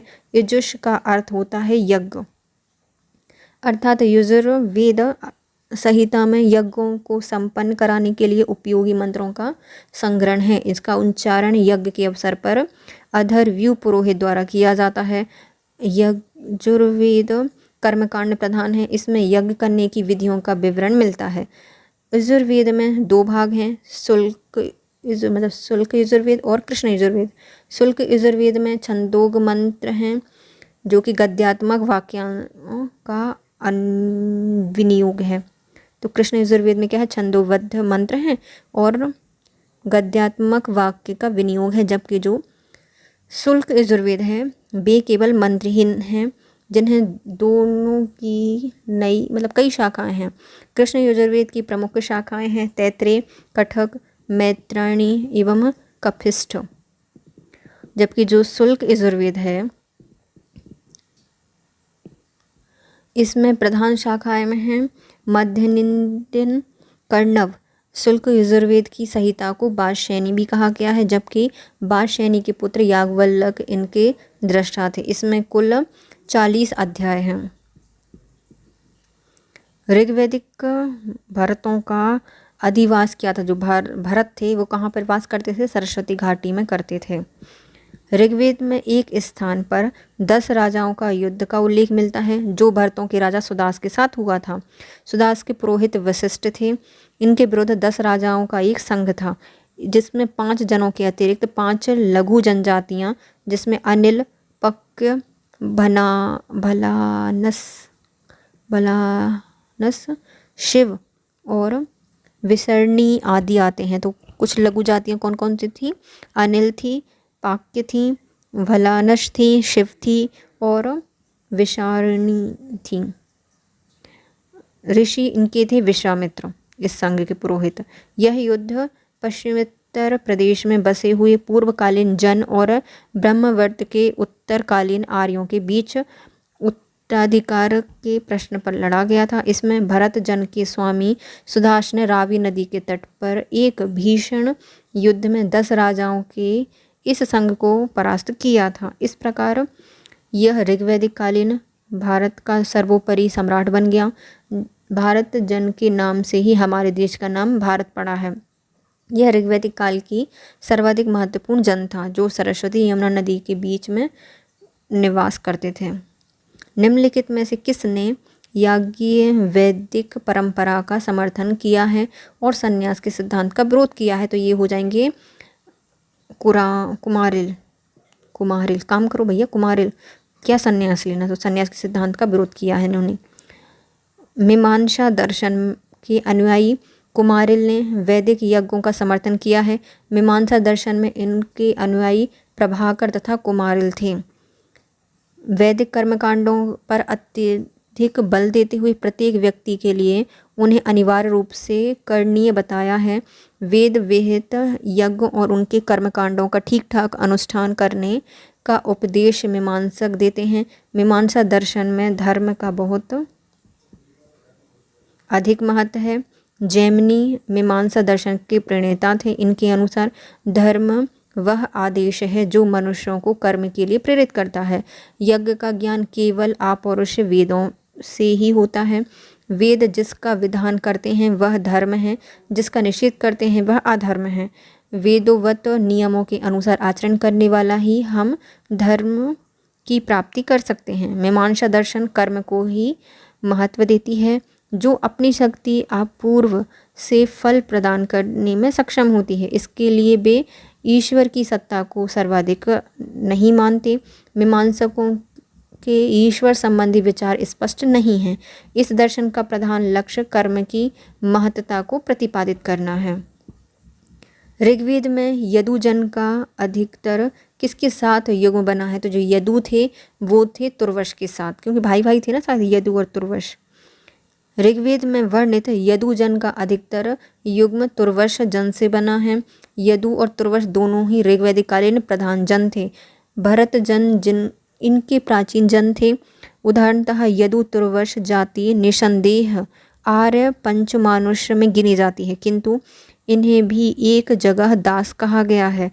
ऋग्वेद के 2 महत्वपूर्ण नायकों जिसमें देवोदास और सुदास के नाम की ध्वनियाँ भी कुछ कम महत्वपूर्ण नहीं हैं।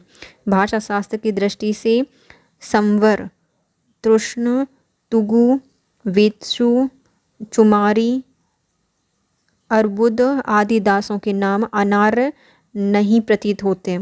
10 लोगों के बारे में कहा गया है कि वे ना ही अग्नि में हीव अर्पण करते थे और ना ही इंद्र वरुण के पक्षपाती थे।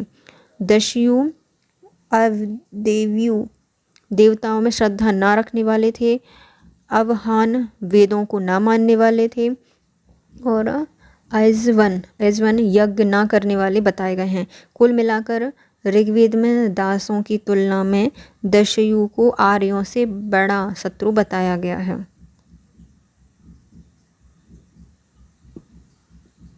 इसमें दस्यु पक्षपाती हैं ये बताया गया है। अग्नि की हीव अर्पण करते थे और ना ही इंद्र वरुण के पक्षपाती थे। इनमें आते हैं आदेव्यु मतलब देवताओं को नहीं मानने वाले, अवहान वेदों को ना मानने वाले, आयज यज्ञ को ना करने वाले। कुल मिलाकर वेदों में जो ऋग्वेद है इसमें 10 की तुलना में दस्यु को आर्यों का बड़ा शत्रु बताया है। दासों की तुलना में दस्यु ये ज़्यादा बड़े शत्रु हैं। वैदिक कालीन देवता इंद्र के विषय में निम्नलिखित में से कथनों पर विचार कीजिए। पहले इन्हें झंझावत का देवता कहा जाता है, इंद्र को सही है, और इन्हें वर्षा का देवता भी कहा जाता है, तो पहला और तीसरा सही हो जाएगा। वैदिक देवता इंद्र, वर्षा एवं झंझावत के देवता थे, जबकि जो नैतिक व्यवस्था के देवता ऋतस्य गोपा वरुण थे, जो कि पापियों को दंड देते थे। वैदिक काल में वरुण को सम्राट कहा गया है। पूर्व वैदिक काल में भूमि का स्वामित्व किसके पास था? तो भूमि का स्वामित्व था संपूर्ण कबीले के पास। पूर्व वैदिक काल में लोग समूह में रहते थे, अर्थात समूह एक कबीले का रूप धारण कर लेता था। जिस भूमि पर वह निवास करते थे वह संपूर्ण कबीले की भूमि होती थी। राजा भूमि का स्वामी नहीं अपितु युद्ध का स्वामी होता था। निम्नलिखित में से किसने वैदिक ऋचाओं की रचना नहीं की है? तो वैदिक ऋचाएं घोषा ने लिखी, अपारा ने लिखी, विषधरा ने लिखी हैं, लेकिन स्वयंवरा के द्वारा नहीं लिखी गई हैं। ऋग्वेद में घोषा, लोपामुद्रा, विश्वभरा आदि स्त्रियों के नाम मिलते हैं जो कि प्रायः शिक्षित थीं। इन्होंने कुछ मंत्रों की रचना भी की है। स्त्रियों के सामाजिक एवं धार्मिक विषय पुरुषों जैसे थे, परंतु दोनों ही दृष्टियों में ऋग्वैदिक समाज इन्हें अयोग्य समझता था। इन्होंने राजनीति में भाग लेने का अधिकार नहीं था। इन्हें संपत्ति संबंधी अधिकार प्राप्त नहीं थे। श्रेष्ठ दृष्टियों में वे भी पुरुषों के समान ही थीं। ऋग्वैदिक समाज में विवाह एक पवित्र बंधन माना जाता है। शतपथ ब्राह्मण में पत्नी को पति की अर्धांगिनी कहा गया है। वह पति के साथ यज्ञ कार्यों में भाग ले सकती थी।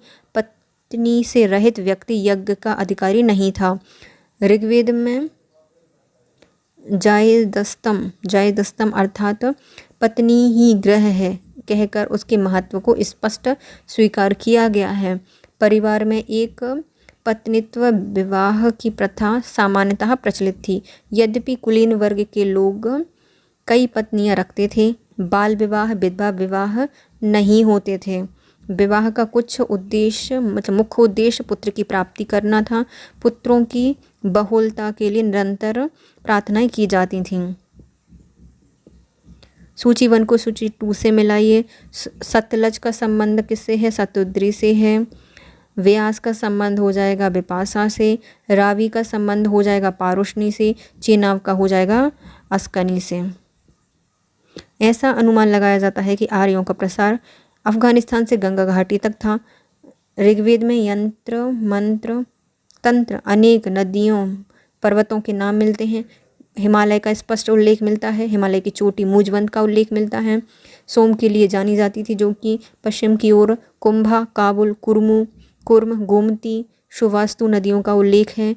अफ़गानिस्तान से भी कुछ नदियाँ मिली हैं। यहाँ अंग था उसका पता चलता है कैसे, उनकी भी नदियाँ हैं। पंजाब की 5 नदियों का है जिसमें सिंधु, बित्तिस्ता को झेलम, अशकनी को चेनाब, पारुष्णी को रावी, बिपाशा को ब्यास का उल्लेख है। साथ ही शतुद्री, सतलज और सरस्वती, यमुना, गंगा आदि के नाम भी हमें ऋग्वेद में मिलते हैं। अथर्ववेद में वर्णित प्रथम कृषि वैज्ञानिक कौन थे? तो इनका नाम है पृथुवैन्य। ये क्या है? कृषि वैज्ञानिक थे।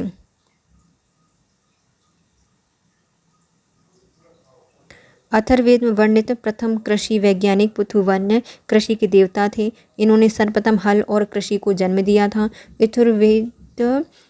अथर्ववेद संहिता है, इसमें लौकिक फल देने वाली है और मानव जीवन को सुख दुख रहित बनाने के लिए किए जाने वाले अनुष्ठानों का उल्लेख मिला है। अथर्वा नामक ऋषि इसके प्रथम दृष्टा थे, प्रमुख और प्रथम दृष्टा थे। अथर्ववेद में संज्ञा की गई है कि इनके दूसरे दृष्टा अंगिरस ऋषि हैं। इस कारण से इस वेद को अंगिरस वेद भी कहा जाता है।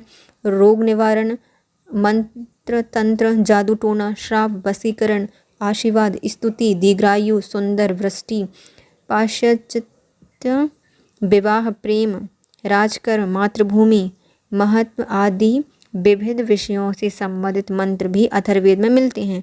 यजुर्वेद में की जो सिद्धांत हैं, व्यवहार की अनेक बातें भी इससे भरी पड़ी हैं। इस प्रकार यह ग्रंथ लौकिक आचरण व्यवहार का एक विश्वकोश है। कल्प की दृष्टि से भी यह उच्च कोटि का संकलन है। इसके अत्यंत सुंदर और हृदय स्पर्शी गीत काव्यों का समावेशन हुआ है। निम्नलिखित में से किसने यह माना कि आर्यों का मूल निवास आर्कटिक है? तो यह तिलक, बाल गंगाधर तिलक ने माना है। आर्यों का आदि स्थान उत्तरी ध्रुव को मानने वाले प्रथम विद्वान थे पंडित बाल गंगाधर तिलक। इनका वर्णन इन्होंने अपनी पुस्तक Arctic homes in the Vedas में किया है। तिलक महोदय का विचार है कि आर्यों ने ऋग्वेद की रचना सप्त सिंधों में की थी। इसमें एक सूत्र के अंतर्गत दीर्घकालीन ऊर्जा की स्तुति की गई है। दीर्घकालीन ऊर्जा उत्तरी ध्रुव में दिखाई देती है। महाभारत में सुमेरु पर्वत का वर्णन है, जहाँ 6 महीने तक दिन और 6 महीने तक रात होती है। यह भी उत्तरी ध्रुव की ओर संकेत देता है। अतः हम कह सकते हैं कि आर्य उत्तरी ध्रुव के ही निवासी थे। इसी कारण से उनके मस्तिष्क में अपनी मूल भूमि की स्मृतियाँ बनी हुई थीं। किंतु तिलक का उपयुक्त मत कोरे साहित्य पर आधारित होने के कारण मान्य नहीं है। स्वयं आर्यों ने ही सप्त सिंधु प्रदेश की देवताओं द्वारा निर्मित देवकृत योनि कहा है। यदि उत्तरी ध्रुव आर्कटिक प्रदेश इनका आदि प्रदेश होता तो कहीं ना कहीं इसका स्पष्ट उल्लेख भी वे करते। रेवा अर्थात नर्मदा नदी का उल्लेख कहाँ मिलता है? तो ये मिलता है हमें शतपथ ब्राह्मण में। शतपथ ब्राह्मण में उत्तर वैदिक कालीन रेवा सदानीरा नदियों का उल्लेख मिलता है। शतपथ ब्राह्मण में कहा गया है कि विदेह माधव ने वैश्वानर अग्नि को मुख में धारण किया और धृत का नाम लेते हुए एक अग्नि माधव के मुंह से निकलकर पृथ्वी पर आ पहुंचा। उस समय विदेह माधव सरस्वती के तट पर निवास करते थे। वह अग्नि से सब कुछ जलाता हुआ पूर्व दिशा की ओर आगे बढ़ा। उसके पीछे पीछे विदेह माधव और उनके पुरोहित गौतम राहुगण चला। उस नदी को जलाता हुआ गया। वह आकाश में वह सदानीरा को नहीं जला पाया जो उत्तरगिरी हिमालय से बहती थी। अग्नि द्वारा दग्ध न होने के कारण ब्राह्मण लोग पुराने जमाने में उसके पार नहीं जाते थे। विदेह माधव ने अग्नि से पूछा कि अब मैं कहाँ निवास करूं? अग्नि ने उत्तर दिया कि इस नदी के पूर्व की ओर सदानीरा की वजह से ही कौशल और विदेह देशों की आज भी मर्यादा बनी हुई है। किस उपनिषद में यज्ञ की तुलना टूटी नाव से की गई है? तो ये किया गया है मुंडोक उपनिषद में। मुंडोक उपनिषद में कहा गया है कि यज्ञ टूटी नाव है या फूटी नाव है। मुंडक उपनिषद की रचना मुंडक अर्थात सन्यासियों के लिए की गई है। यह उपनिषद स्मरण परंपराओं से प्रभावित थी। यह कर्म संन्यास का पालन करती है। इसमें विद्या के 2 प्रकार परा और अपरा सत्यमेव जयते। यज्ञ एक टूटी हुई नाव है जैसे वाक्यांशों का उल्लेख किया गया है।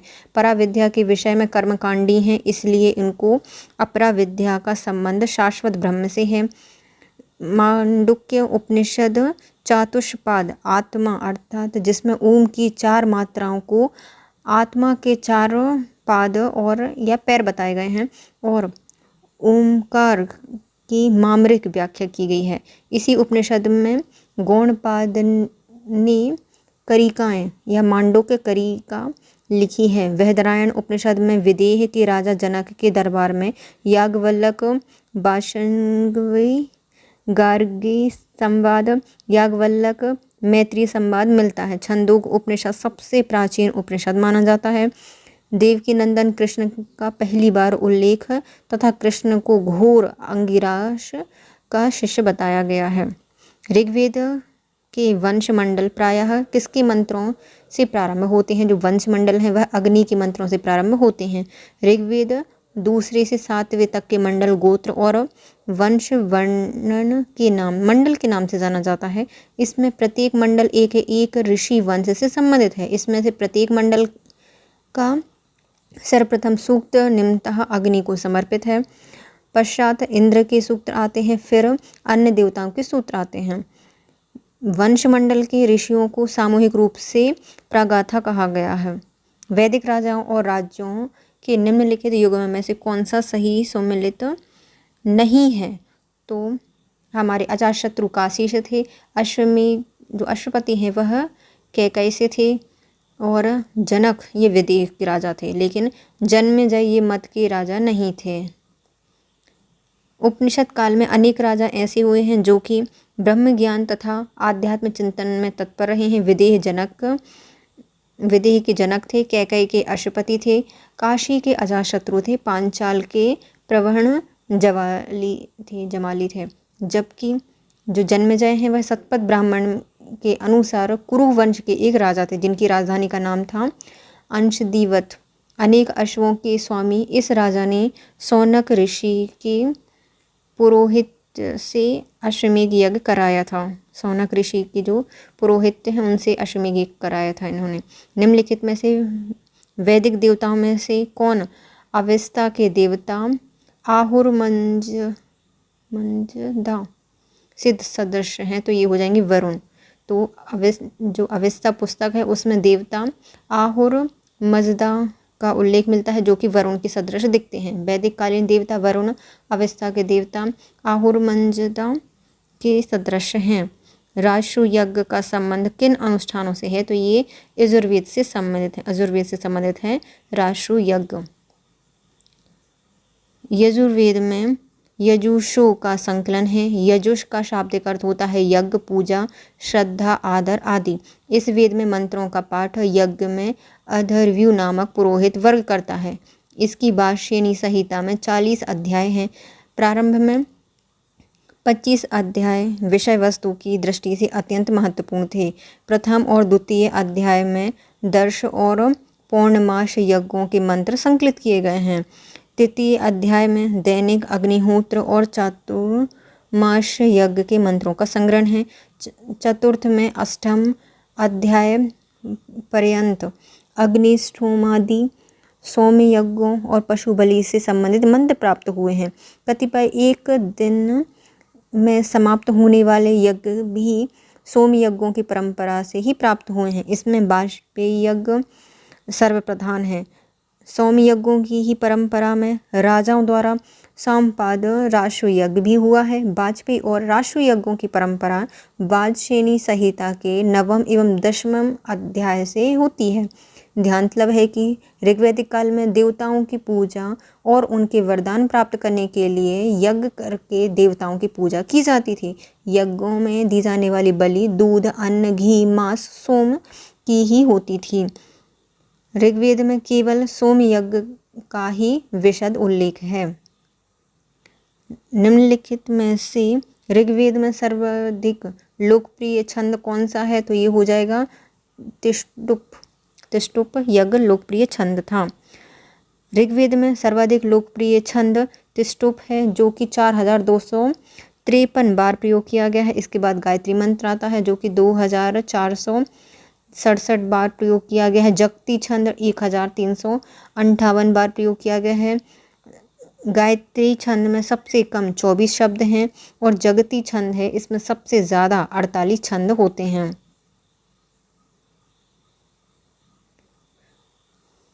उत्तर वैदिक काल में पाश्चात्य देश के शासक कौन कहे जाते थे? तो ये सम्राट होते थे पाश्चात्य देश के।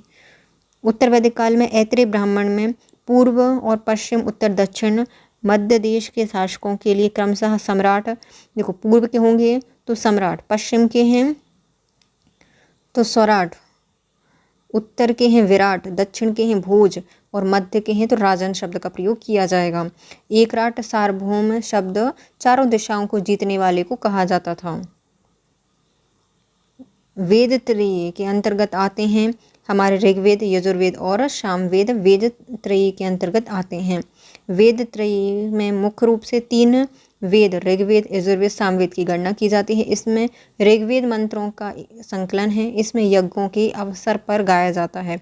यजुर्वेद में यज्ञों को संपन्न कराने के लिए उपयोगी मंत्रों का संकलन है, जिसका उच्चारण यज्ञ के अवसर पर अधर्व्यू पुरोहित द्वारा किया जाता है।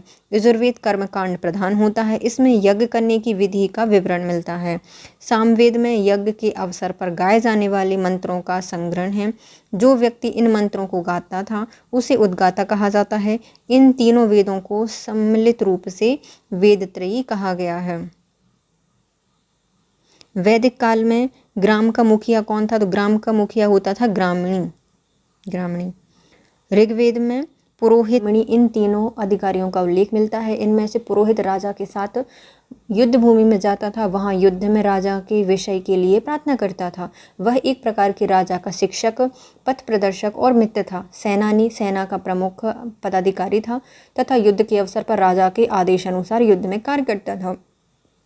शांति काल में संभवतः सेनानियों को नागरिक कार्यों को भी करना पड़ता था। ग्रामणी ग्राम का मुखिया होता था। प्रशासनिक एवं जो सैनिक कार्य हैं वो ग्राम के नेता को करने होते थे। यह ग्रामीण जनता के हितों का प्रतिनिधित्व करता था। अपाला आत्रेयी के मंत्र किस में संग्रहित हैं? तो इनको संग्रहित किया गया है ऋग्वेद में। अपाला जो आत्रेयी हैं इनके मंत्र किस में दिए गए हैं? तो इनके मंत्रों को दिया गया है ऋग्वेद में। ऋग्वैदिक काल में स्त्रियों की स्थिति उत्तर वैदिक काल की तुलना में अच्छी थी। इन्हें धार्मिक क्रियाकलापों में भाग लेने का अधिकार था। बाल विवाह की प्रथा प्रचलित नहीं थी। वयस्क होने के बाद महिलाओं का विवाह होता था। इसका प्रभाव महिलाओं के लिए सकारात्मक होता था। उन्हें प्रायः शिक्षा ग्रहण करने का अवसर मिलता था। साहित्यिक साक्ष्यों से इस बात की सूची मिलती है कि इस काल की कुछ ऐसी विदुषी महिलाएं हैं जिन्हें वैदिक रचनाओं की रचना की है। वे रचनाएं ऋग्वेद में संग्रहित हैं। इन महिलाओं में आती हैं लोपा, घोषा, अपाला और विश्वरा। निम्नलिखित में से किस ग्रंथ में प्रमुखतः एक यज्ञ वेदियों का वर्णन मिलता है? तो यज्ञ वेदियों का जो निर्माण किया गया है वो होता था शुल्क सूत्र में या शुल्व सूत्र में इसको दिया गया है। शुल्व सूत्र में यज्ञ वेदियों के वर्णन संबंधी ज्यामिति का विवरण मिलता है। सूत्र सूत्र में यज्ञ विधि विधानों का विवरण मिलता है। गृह सूत्र में गृह कर्मकांडों, यज्ञों, अनुष्ठान, गृह के लिए आवश्यक क्या है इसका विवरण प्राप्त होता है। धर्म सूत्र में राजनीति, विधि, व्यवहार से संबंधित विषयों का प्रतिपादन किया गया है।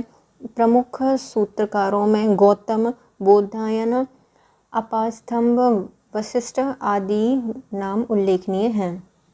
देव की पुत्र कृष्ण का प्राचीनतम उल्लेख मिलता है हमें छंदोग उपनिषद में। भगवत पुराण के प्रवर्तक वंशी कृष्ण थे, जिन्होंने वासुदेव का पुत्र होने के कारण वसुदेव कहा गया है। वे मूलतः मथुरा के निवासी थे। छंदोग उपनिषद में उन्हें देवकी का पुत्र कहा गया है। घोर अंगिरस के शिष्य थे। कृष्ण के अनुयायी उन्हें भगवत अर्थात पूज्य कहते थे। महाभारत काल में कृष्ण का समीकरण विष्णु से किया गया है। वैष्णव धर्म गुप्त काल में सर्वाधिक पल्लवित था। गुप्तों ने इसे अपना राजधर्म बनाया। अवैवाहिक कन्या का पुत्र किस नाम से जाना जाता था? तो इसे कहा जाता था कनिन, जो कि अविवाहित कन्या का पुत्र होता था। कनिन पुत्र पिता के घर रहने वाली कन्या से किसी गुप्त पुरुष के शारीरिक संपर्क द्वारा उत्पन्न होता था। बाद में जिस पुरुष से कन्या का विवाह होता था वही इसका पिता बना जाता था या माना जाता था। गूढ़ज ऐसे पुत्र होते थे जिनके पिता के विषय में कोई जानकारी नहीं होती थी। फिर आते हैं पार्श्व पुत्र, ब्राह्मण पुरुष और शूद्र स्त्री के सहयोग से उत्पन्न जो पुत्र होता था उसे पार्श्व पुत्र कहा गया है।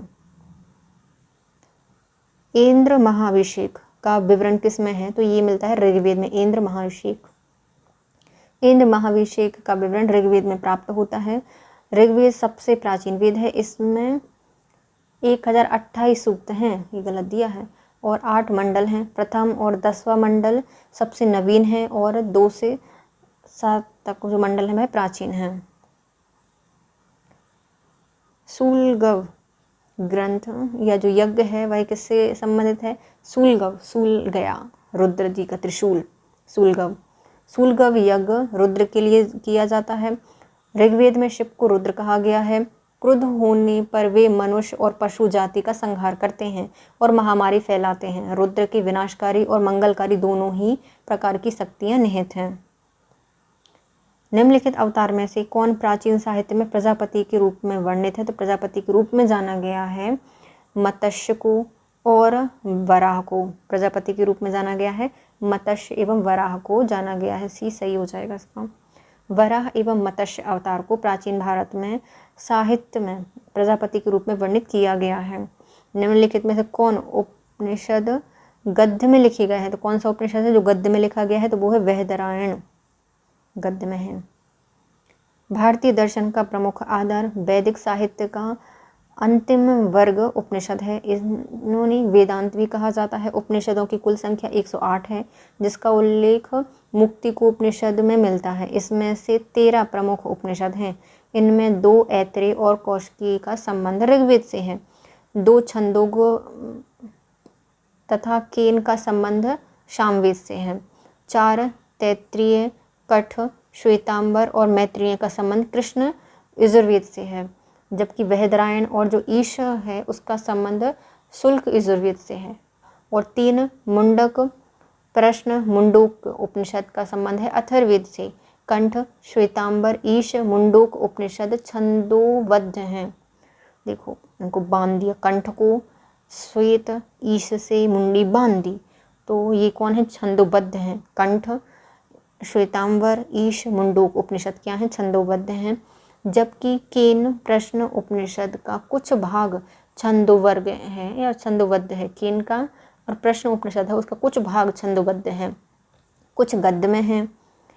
7 जो उपनिषद हैं वह गद्य में लिखे गए हैं। बृहदारण्यक उपनिषद भी गद्य में है।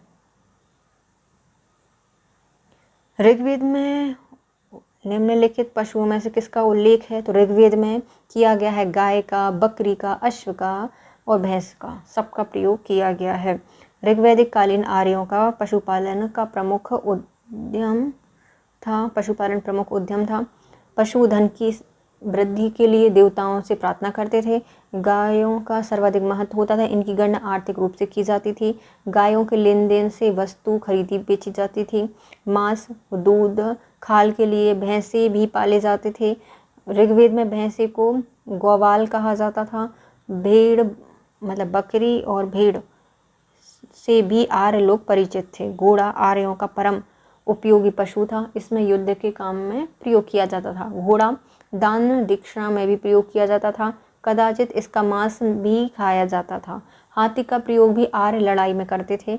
गाड़ी रथ खींचने के लिए घोड़े और ऊंट का प्रयोग किया गया है। साथ में बैल का प्रयोग भी करते थे। पालतू पशुओं में कुत्ता, सूअर, गधा और हिरण भी प्रयोग किए गए हैं। बृहदारण्यक उपनिषद में अजातशत्रु को कहाँ का राजा बताया गया है? तो ये काशी के राजा थे। बृहदारण्यक उपनिषद में अजातशत्रु को काशी का राजा बताया गया है। काशी के क्षत्रिय शासक अजातशत्रु के यहाँ अनेक ब्राह्मण भी आध्यात्म ज्ञान के लिए आते थे। बालाकी गाय ने इन्हें से दर्शन ज्ञान प्राप्त किया था। कौन है ये? बालाकी गाय है, इन्होंने इनसे दर्शन प्राप्त किया था बृहदारण्यक उपनिषद में। किससे? अजातशत्रु से। ऋग्वेद, आर्य एवं हड़प्पा सभ्यता संस्कृति के लोग एक ही थे। इस सिद्धांत का प्रतिपादन कौन करते हैं? तो बीबी लाल कहते हैं कि जो ऋग्वैदिक आर्य हैं और जो हड़प्पा संस्कृति के लोग हैं वो सब एक थे, सभी एक हैं। तो बीबी लाल ने कहा है। ऋग्वैदिक, आर्य और हड़प्पा संस्कृति के लोग एक ही थे, यह सिद्धांत का प्रतिपादक बीबी लाल को माना जाता है। बीबी लाल भारत के विख्यात पुरातत्वविद थे। इन्होंने भारत के विभिन्न क्षेत्रों में अनेक पुरातात्विक स्थलों का अन्वेषण और उत्खनन किया है। 2000 ईस्वी में भारत सरकार ने इन्हें पद्म भूषण से सम्मानित किया था। दूध कीड़ा जिसे कर्मकांड का अंग भी है, बताइए। तो दूध कीड़ा का संबंध किससे है? राजसूय यज्ञ से है। श्रोत यज्ञों को 2 वर्गों में विभाजित किया गया है, हरवी यज्ञ और सोम यज्ञ। पहले वर्ग में अग्निहोत्र, दर्श पूर्णमास, चतुर्मास और अग्रहारण और पशु बलि, श्रोतामणि, पिंड, पितृयज्ञ, वाजपेयी, अतिरात, अप्यतोयाम हैं। तो किसके अंतर्गत आते हैं? पहले वर्ग में कौन कौन आते हैं? अग्निहोत्र आते हैं, दर्श पूर्णमास आते हैं, चतुर्मास आते हैं, अग्रहारण, पशु बलि, श्रोतामणि, पिंड, पितृयज्ञ आते हैं, वाजपेयी आता है, अतिरात आता है, अप्तोयाम आता है। सौम यज्ञों में सर्वाधिक महत्वपूर्ण है अश्वमेघ और राजसूय यज्ञ। इसमें अश्वमेघ यज्ञ क्षत्रिय वर्ग और अर्थात निप आदि की श्री वृद्धि एवं महत्वाकांक्षा की पूर्ति के लिए किया जाता है। कुछ ब्राह्मण वर्ग की योजता, तेजस्विता एवं मेधा शक्ति की वृद्धि के लिए करते थे। वाजपेयी यज्ञ में रथ दौड़ का आयोजन किया जाता था। वहीं राजसूय यज्ञ में दूध कीड़ा का आयोजन किया जाता था।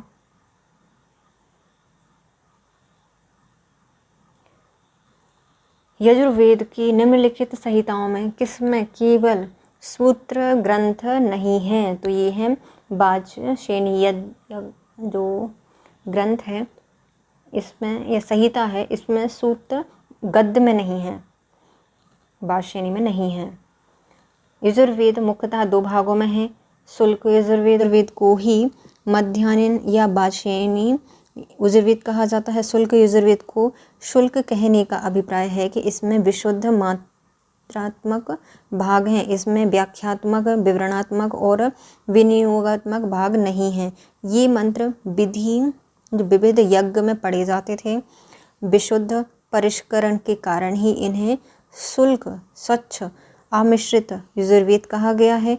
कृष्ण यजुर्वेद में छंदोबद्ध मंत्र हैं, गद्यात्मक वाक्यांशों का विनियोग है, जबकि जो शुल्क यजुर्वेद है इसमें केवल मंत्र ही हैं, मतलब शुभ शुभ होते हैं। शुल्क में क्या है? सिर्फ मंत्र है। कृष्ण यजुर्वेद में प्रमुख शाखाओं में तैत्तिरीय, कंठक, मैत्रेयी और कपिलिष्ट आते हैं।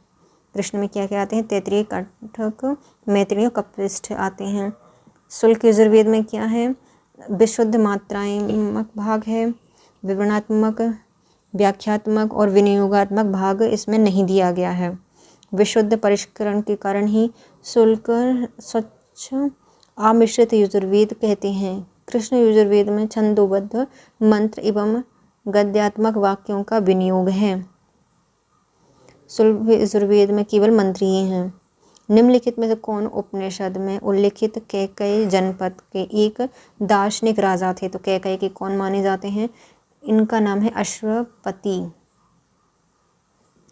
उपनिषदों में कई राजाओं का उल्लेख मिलता है, जैसे कि कैकेयी के अश्वपति। इसमें कैकेयी जो जनपद है उसके राजा अश्वपति दार्शनिक थे। छंदोग उपनिषद में उल्लेखित है कि उद्दालक, आरुणि, पंचाग्नि, वैश्वानल शिक्षा प्राप्त करने के लिए कैकेयी नरेश अश्वपति के पास गए थे। कौन कौन गए थे? उद्दालक, आरुणि गए थे, पंचाग्नि गए थे और वैश्वानल शिक्षा प्राप्त करने के लिए कैकेयी के नरेश अश्वपति के पास गए थे। निम्नलिखित में से किसे निरुक्त का प्रणेता कहा जाता है? तो निरुक्त का प्रणेता है यास्क। यास्क ने निरुक्त की रचना की है। ईसा पूर्व 5वीं शताब्दी में इसकी रचना की गई थी। इसकी शिक्षा से संबंधित जो नियम कानून दिए गए थे, इस ग्रंथ में ही वैदिक शिक्षाओं की उत्पत्ति की विवेचना की गई है। वेदों में से संबंधित विषयों का ही वर्णन किया गया है। ऋग्वेद में नदी सूक्त किस मंडल में है? तो जो नदी सूक्त है उसका वर्णन है 10वें मंडल में। ऋग्वेद में नदी सूक्त का वर्णन 10वें मंडल में किया गया है। ऋग्वेद में प्रथम और 10वें मंडल सबसे नवीन है।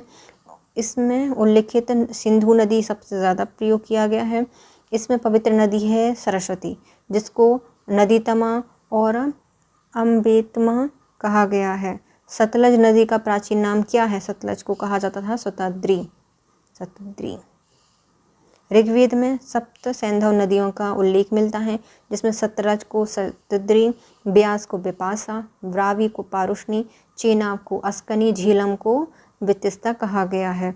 उत्तर वैदिक काल में पालागल से तात्पर्य क्या है? तो पालागल का संबंध है संदेशवाहक से। संदेशवाहक उत्तर वैदिक काल में राजा को संदेश देने वाला पालागल था।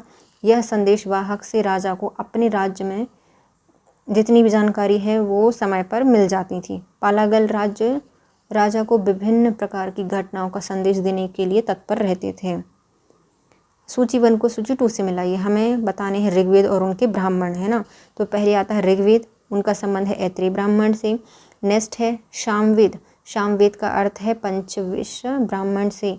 यजुर्वेद का संबंध है यज्ञ में वो बनते हैं अपने शतपथ ब्राह्मण से है। और अथर्ववेद का संबंध है गोपथ ब्राह्मण से। सी वाला सही हो जाएगा। चारों वेदों के अलग अलग ब्राह्मण हैं। ऋग्वेद के ऐत्रेय और कौशिकी आते हैं, सामवेद के पंचविश और षड्विश आते हैं, यजुर्वेद के ब्राह्मण में आते हैं शतपथ ब्राह्मण और तैत्तिरीय ब्राह्मण, अथर्ववेद में आते हैं गोपथ ब्राह्मण। इसमें 3 वेदों को वेदत्रयी कहा जाता है। ऋग्वेद में किस नदी को अमृतमा और नदीतमा और देवीतमे कहा गया है? तो ये सब कहे गए हैं सरस्वती को। अमृत में, नदीत में और देवित में, तमा भी बोलते हैं, तो ये सरस्वती को कहा गया है। ऋग्वेद में अमृत में, नदीत में, देवित में सरस्वती नदी को कहा गया है। सरस्वती नदी को ऋग्वेद में सबसे पवित्र नदी घोषित किया गया है। सरस्वती नदी का उल्लेख ऋग्वेद में 10वें मंडल में है। ऋग्वेद में सरस्वती नदी का सबसे अधिक बार प्रयोग किया गया है। निम्नलिखित में से किस पुराण में विष्णु अवतार की सूची कृष्ण के स्थान पर बुद्ध को स्थान दिया गया है? तो विष्णु भगवान के अवतार में कृष्ण का स्थान पर किनको? बुद्ध को स्थान दिया गया है। तो ये है हमारी मत्स्य पुराण। कौन सा है? मत्स्य पुराण है, जिसमें कृष्ण के स्थान पर बुद्ध को स्थान दिया गया है मत्स्य पुराण में। कुल 18 पुराणों में वायु पुराण को विशेष महत्व प्रदान किया गया है। इस पुराण में शिव उपासना पर चर्चा अधिक होने के कारण इसको शिव पुराण का दूसरा अंग माना जाता है। फिर भी इसमें वैष्णव मत पर विस्तृत प्रतिपादन मिलता है। इस पुराण में खगोल, भूगोल, ऋषिवंश, संगीत शास्त्र आदि के साथ बुद्ध के स्थान पर कृष्ण को स्थान दिया गया है। आयोग ने इसको संशोधित करके ए को आंसर माना था। निम्नलिखित में से कौन वैदिक सूर्य देवता नहीं है? तो सूर्य देवता नहीं है विष्णु, उरुक्रम, ये सूर्य देवता नहीं है। जबकि सावित्री, विश्वकर्मा और साविता ये सब सूर्य देवता हैं। विष्णु, उरुक्रम विष्णु का नाम नहीं है, मतलब विष्णु का नाम है ना कि सूर्य का। शतपथ ब्राह्मण में विष्णु को यज्ञ का प्रतिपादक कहा गया है। ऐत्रेय ब्राह्मण में विष्णु को सर्वोच्च देवता देवनाम द्वापर कहा गया है, इसलिए विकल्प सूर्य से संबंधित है। ताम्र निधियाँ आर्यों की कर्तव्य हैं, यह किसका कथन है? तो ये था एच गिल्डन का। ताम्र निधियाँ आर्यों की कर्तव्य हैं, यह एच गिल्डन का कथन था। आर्यों ने जितना उपयोग सर्वप्रथम किया, आज भारतीय हिंदू धर्म में उतनी पूजा की जाती है, जैसे कि उसकी पूजा की जाती है जैसे कि जौ, धान, आम्र के पल्लव और ताम्रपत्र। इसी महत्व को ध्यान में रखते हुए एच गार्डन ने कहा है कि ताम्र निधियाँ आर्यों की कर्तव्य हैं। उपनिषद कालीन अश्वपति कहाँ के थे? तो अश्वपति का संबंध है कैकई से। ये उपनिषद कालीन अश्वपति कैकई के राजा थे। उपनिषद शब्द उपनिषद धातु से बना है, जिसका अर्थ किसी के पास बैठना है। विदित है कि उपनिषद काल में जो शासन है वह तंत्र राजतंत्रात्मक था, कहीं कहीं पर गणतंत्रात्मक था। शासन प्रणाली इनके टाइम पे चलती होगी। उपनिषद काल में कुरु एवं पांचाल सर्वश्रेष्ठ राज्य थे। इनकी राजधानी अंशदीवत और काम्पिल्य थी। अंशदीवत और काम्पिल्य थी। निम्नलिखित में से कौन सा योग सम्मिलित नहीं है? तो ऋग्वेद का संबंध ऐत्रेय से है, तैत्तिरीय ऋग्वेद से संबंधित है ना, तैत्तिरीय ब्राह्मण ऋग्वेद से है, तो दूसरा अलग गलत हो जाएगा। यजुर्वेद का शतपथ ब्राह्मण से है और अथर्ववेद का संबंध गोपथ ब्राह्मण से है। चारों वेदों में ऋग्वेद, सामवेद, यजुर्वेद, अथर्ववेद में ऋग्वेद सबसे पुराना है, प्राचीनतम धार्मिक पुस्तक है। इससे जुड़े ब्राह्मण में आते हैं ऐत्रेय और कौस्ती ब्राह्मण। सामवेद में पंचविश और जैमिनी ब्राह्मण। यजुर्वेद में आते हैं सतपथ और तैत्तिरीय ब्राह्मण और अथर्ववेद में आते हैं गोपथ ब्राह्मण। इसके साथ हमारा आज का वीडियो होता है complete guys. If you like my video please share, subscribe and comment. Thank you so much guys, have a nice day. Next video में हम पढ़ने वाले हैं जैन धर्म, बौद्ध धर्म, वैष्णव धर्म, शैव धर्म और महाजनपद। तो चलिए bye guys. If you like my video please share, subscribe and comment. Have a nice day.